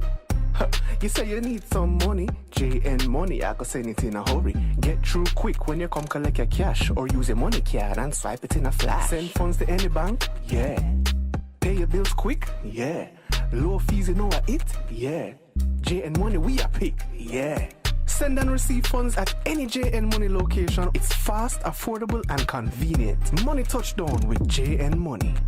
Send funds to any bank, yeah. Pay your bills quick, yeah. Low fees, you know what it, yeah. JN Money, we a pick, yeah. Call 345-945-2014 for details. Available at JN Money locations across the Cayman Islands. Hi, I'm remodeling our bathroom. I have a few questions. Sure. What are some ideas to make my bathroom feel larger? How do I know if I'm picking the right vanity? How do I choose a new toilet or a new countertop? Also, the lighting is terrible. Can I put a window or a skylight? And do I really need an exhaust fan? You've come to the right place. At Brand Source, we custom design kitchen and baths, and our talented design team can help answer your questions. Whether you're looking for a modern, functional family bathroom or a luxurious personal retreat, we'll help create that beautiful space that makes your home yours. And if you're in a rush for a new look and have a limited budget, our ready-to-install bathroom vanities, built with solid wood and countertops of the finest materials, are a quick and easy remodeling solution. For the very best in custom-designed kitchens and baths, visit Brand Source Home Gallery on Dorsey Drive, Industrial Park, Cayman's Kitchen and Bath Center. Move with us, Cayman. Fidelity Bank is now Proven Bank. We will continue to serve you with the banking services that you've come to rely on, while moving you to another level of banking experience that you deserve. As members of the Proven Group, Proven Bank keeps your life and money moving. Learn about the Proven difference yourself at provenbank.com. Move with us. We are proven. For the record, with Ort Connor. Initiating system. For information that matter. For the record, with Ort Connor. Continues right now on Radio Cayman. Good morning. Welcome back to For the Record. In the studio with me, the chairman, no, CEO and president, not chairman, president of CUC, Mr. Richard Hugh, is in the studio with us. So in addition to what I stated earlier, we just have some clarification on a previous message that I read. And the writer says, to his point about trying to locate land for the solar farm, perhaps my question is better posed that it be a joint venture between homeowners and the commercial entities to install on the existing buildings, which will avoid the need to have dedicated land for the large-scale solar farm. Joint venture between CUC and the residential and commercial entities. And before that, the question that I had was in relation to your role in reconnecting, because you're the electrical provider. It isn't within your sole discretion to reconnect someone if they have been disconnected for reasons other than for CUC's reasons. Right. So to the person who asked the question about the rooftop or joint ventures. Yes, that's a model that could be employed. I think early on I spoke about that. CUC is perfectly willing to look at, and we are in fact looking at this now. It would have to be a program approved by the regulator where we could come in and install solar panels on your roof or parking lot. We wouldn't do the installation. We would use local installation companies to do it, but we would finance and then share the benefits with the landowner, parking lot or rooftop, But the fact remains that those smaller scale installations are at a higher cost than if you did a large scale. So you're looking at the benefits of cost versus land clearing, etc. So it's going to be a mix. I think there are suitable lands to develop for solar farms, but also we're going to see the parking lots and large rooftops and even small rooftops filling in over time as possible, as we blend, as I mentioned, the costs, the lower cost of the large scale with the higher cost of the smaller scale. And for those who may have concerns about aesthetics, any comments on that? Aesthetics for the rooftops? As far as rooftops and well, there are enough of them around now. I think they're getting better with the way they're installed. And if you design it on a new home, for instance, there's one building. Someone was asking me about the solar tiles, and I know of one building, the Georgetown Yacht Club, that you can't even tell there are solar panels there, and so the technology is improving. Excellent. Yeah. As far as aesthetics with a solar farm, certainly you can put the solar farm in the middle of the property and have a sort of setback or band of vegetation around that you wouldn't know. You could drive by and you wouldn't know that there's solar, in the middle of the property. Okay, I think I interrupted you, but you were going to say something when I posed that question about aesthetics. So. No, that I was going to move on to your question on CUC reconnecting persons or connecting persons. No, we work closely with the planning department and the building control unit. We cannot connect a customer unless the premises has been inspected and certified by the chief electrical inspector. And in some cases, there are good reasons why we don't want. Safety has to be paramount in our business. We are proud, I think, in partnership with the BCU, proud of our record in terms of safety incidents within premises, and also fires can be caused by poor electrical installations. And so we have to look at safety first and foremost. In a lot of cases, following a hurricane, for instance, we can't just go and reconnect. We have to ensure that someone has looked at the premises to ensure that the damage has not compromised the electrical installation and therefore the safety of the installation. So in Ivan, it was actually, again, I think we worked well with BCU. They brought on electricians to act as inspectors, and we moved in sort of waves. We coordinated with each other what areas we were going to be restoring the electricity in terms of having our systems up and ready to go, and they moved ahead of us and inspected the premises so that we could reconnect and provide electricity as soon as we got the electricity into that neighborhood. So that worked fairly well. Speaking of hurricane season, we know that in the past, CUC has rendered assistance to other jurisdictions, mostly overseas territories, and some independent countries as well, when they have had disaster and their power has been affected. and at the same time, we may have received assistance during our challenges as well. Can you speak to that? Do you have any standing agreements with countries, or is it a regional body that coordinates everything? Yeah, it's a regional body, CARELEC, which is the Association of Electric Utilities and Associate Partners. And with CARELEC, we contribute to a fund annually that helps defray the cost of teams traveling to disaster areas. But typically you would pay for if CUC sends a team, we're paying the salaries, etc. Okay. And then some of the other costs, travel costs, etc., CARELEC would pick up. We have assisted many countries over the years. We've been to Belize, Bahamas, Turks and Caicos. I think it was Anguilla. Whenever there's Bermuda as well. Typically in the northern Caribbean, if someone is hit, we would respond because we were nearest. And we've also had assistance in Hurricane Ivan. We had Turks and Caicos, Belize, Bermuda, Barbados, as far as Barbados. And they assisted us tremendously with the restoration process. We also have the benefit of having our majority shareholder Fortis Inc.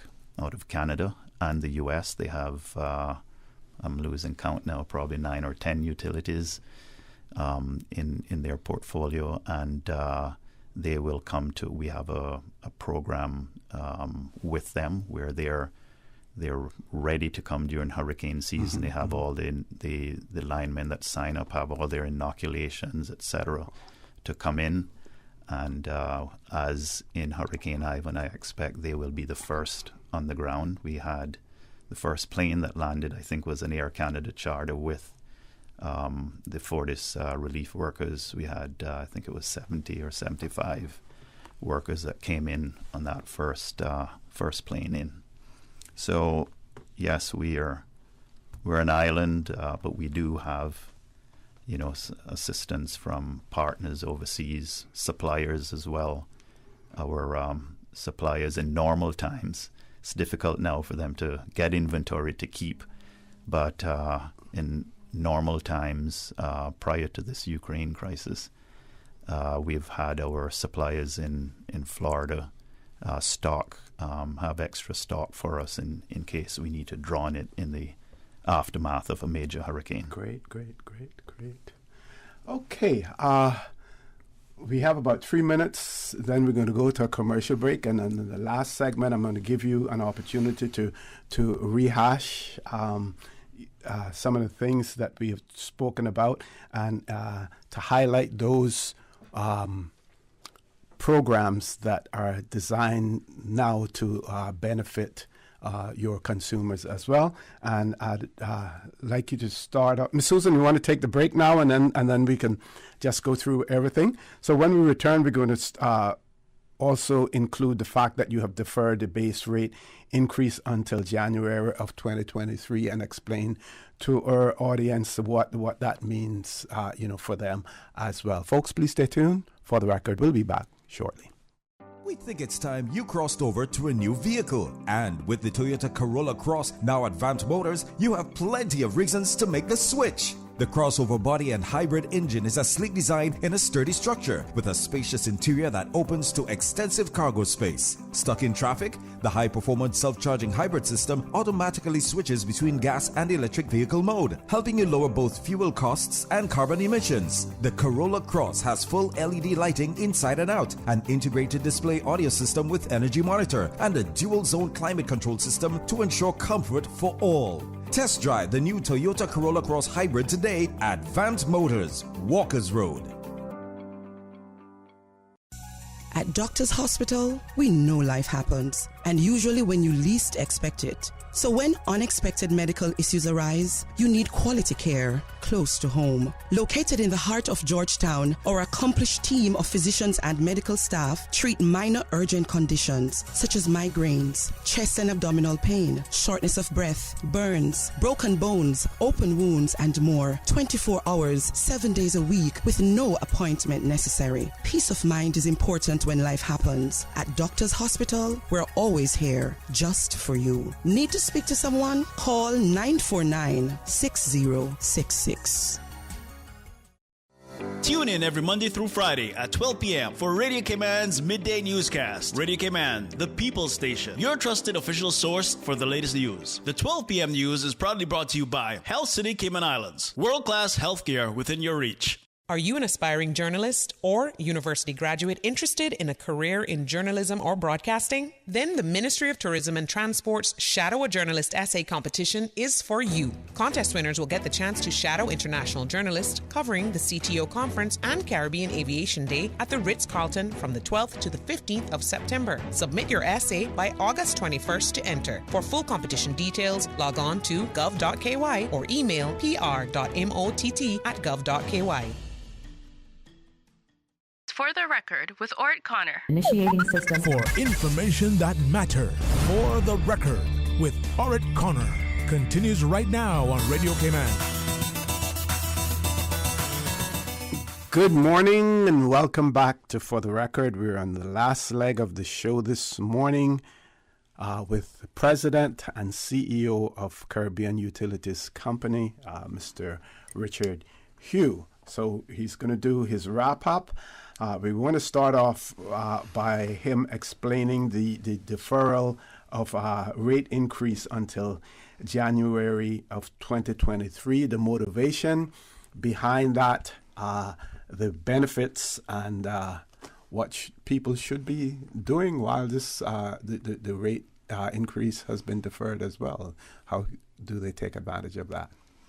Okay, thanks, OC. So we had the government program, which is running for the next 3 months during the peak of the consumption season, if you like, with the air conditioning load. And we have also, and that program is attacking the fuel costs. And we have also joined in with deferring any increases in rates until next year, January, beyond the high consumption season. Mm-hmm. And we are hoping, I was looking at oil prices this morning, they're down a bit, so we're seeing prices ease off a bit. So hopefully in the later this year we'll see the fuel prices and overall rate for electricity come down as well. So we're doing this again to try and ease the burden of to consumers and to help with the economy. It is a short-term measure. As I said before, longer term, we have to look at getting onto renewables. Mm-hmm. And renewables will not only give lower costs, but more stable costs. So we have renewables for 60 in over the next 10 years. We're looking to go to 60 to 70% renewables, and also have natural gas instead of diesel. Yeah. The natural gas is lower cost and more stable as well, because most of the cost in the natural gas is not the gas itself. The gas itself is a lot cheaper than diesel, but it's in the infrastructure to get it here mm-hmm. and to get it into the engines. But that, again, is, 30% reduction in emissions as well compared to diesel. Much cleaner than diesel. It's not only with the CO2 emissions, but any of the particulate matter or sulfur, mm-hmm. There's no sulfur. Actually, the diesel that we burn now has no sulfur either, so we're pretty good with that. So, yeah, these are all programs we're trying to help the consumer in the short term in a difficult and challenging business environment. Yes.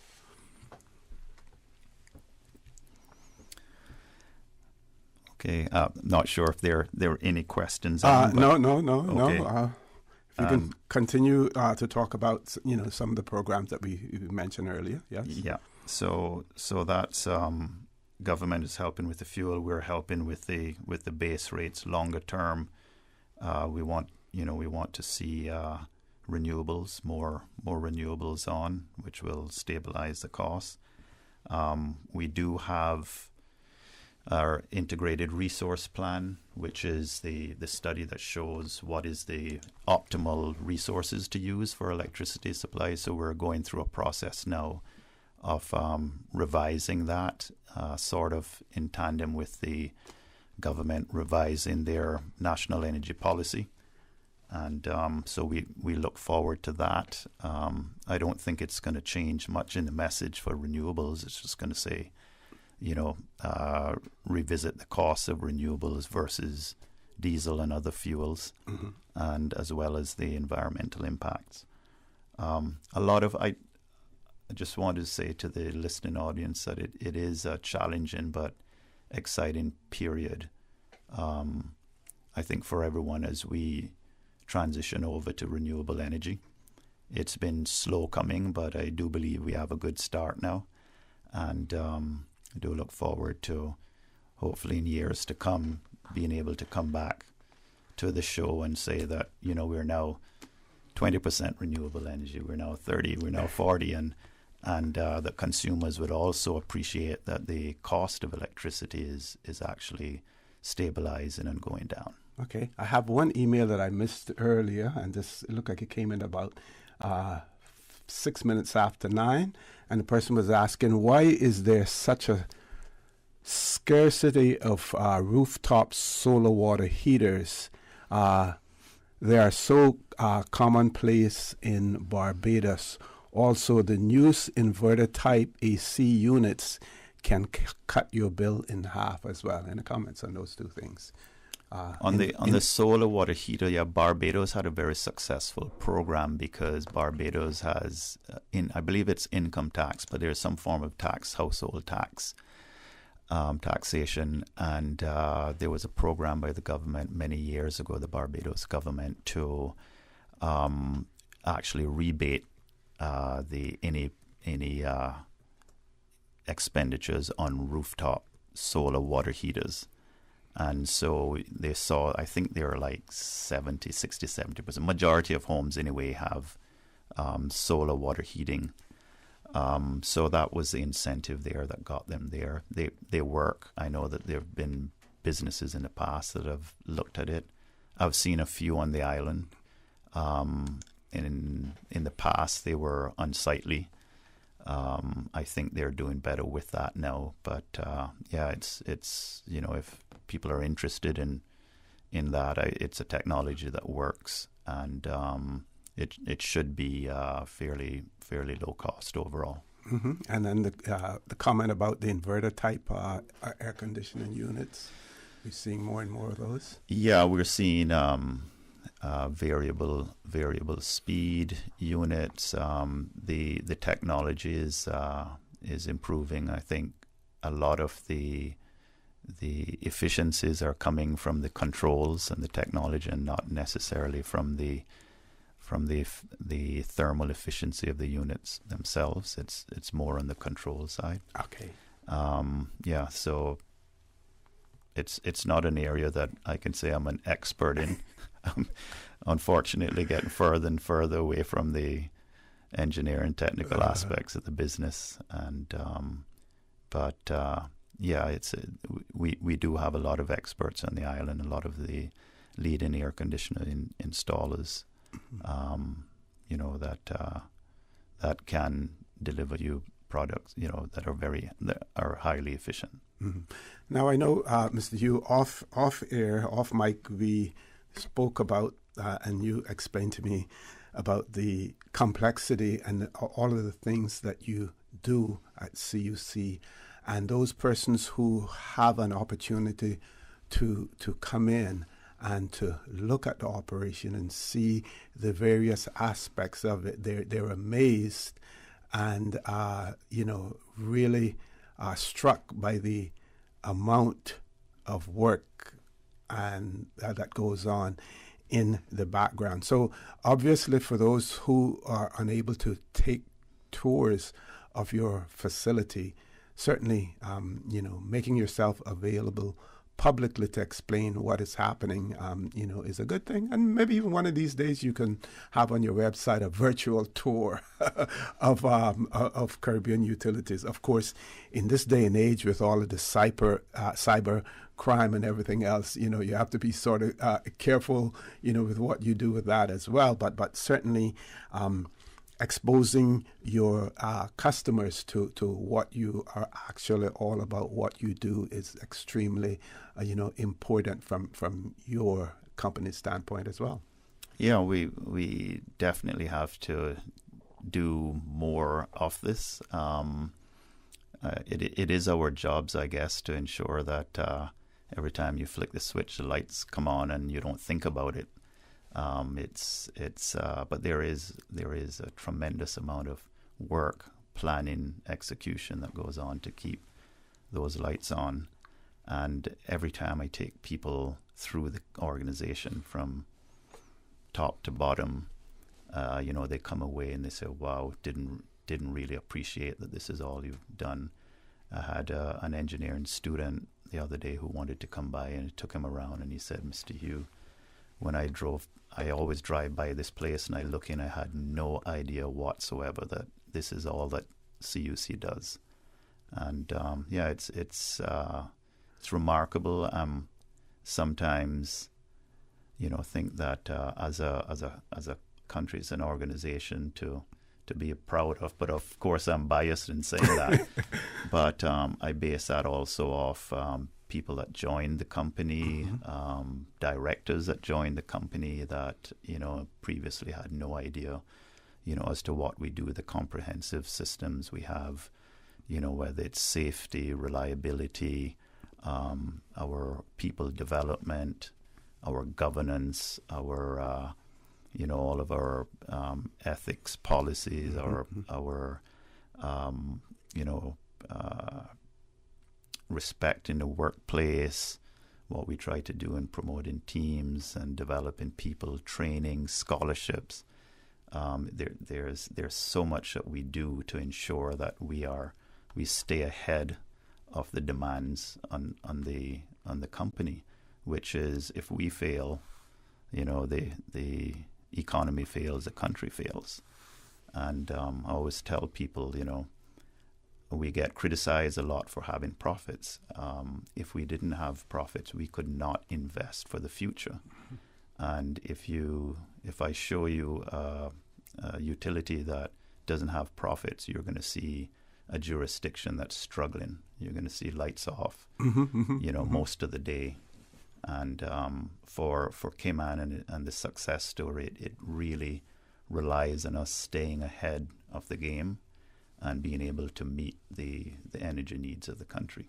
Okay, well, Mr. Hugh, I want to thank you very much, for being here and your lucid explanation of all things, some of the things that we find to be extremely complex, certainly on the area, of solar as well. And I think people of the Cayman Islands are really excited about that. They're excited about the direction that Caribbean Utilities Company's taken us. We hear people say, okay, well, we may pay high rates, but we are getting a good service. We're getting efficiencies. There are those who come from jurisdictions or have visited jurisdictions where there are certain times of the day where the electricity is going to be off simply because they can't operate. We happen to be, in an area where in a jurisdiction where we don't have that problem. And we want to thank CUC for the service that they provide as well. And thank you for being here. I want to thank all those folks out there who contributed to the discussion this morning, either by sending us emails, WhatsApp messages, or those who called in as well. So, folks, I want to thank you for allowing Radio Cayman, and by extension For the Record, into your homes, into your vehicles, as you traverse the busy roads of the Cayman Islands, into your places of work, wherever that may be. I also want to remind you that we are our brothers and our sisters' keepers. There is always someone out there who's less fortunate than we are, and I ask you to extend a helping hand to them. If you can't do that, then I suggest you donate to a worthy charity, because we always want to consider those who need, not necessarily those who want or even those who crave. So I say to you, have a great day. Continue to support your radio station, Radio Cayman. Join Sterling Dwayne Banks at 12:15 for Talk Today. And as usual, we ask the good Lord to bless these three beautiful, wonderful Cayman Islands. For the Record is brought to you by Vamped Motors, the only authorized Ford and Toyota dealership serving the Cayman Islands. Coca-Cola, available across the Cayman Islands from Tortuga distributors. Accept no substitutes. Taste the feeling with Coca-Cola. Brand Source Home Gallery, inspiring luxury. West Bay Pharmacy, taking care of your health. And JN Money. From abroad to yard. Fast, affordable, convenient. Doctor's Hospital. Peace of mind is important when life happens. Doctor's Hospital, always there for you. Call 949-6066. Radio Cayman, maintaining the innovation. On a daily basis, making it easy to connect with you, our listeners. Add us to WhatsApp today, 925-3261. That's 925-3261. Radio Cayman. Send a text or voice note. Can I send a request, please? You don't really have to ask us. Just send a request. This is a shout out to my ex. Radio Cayman, the voice of the Cayman Islands. Radio Cayman, maintaining the innovation.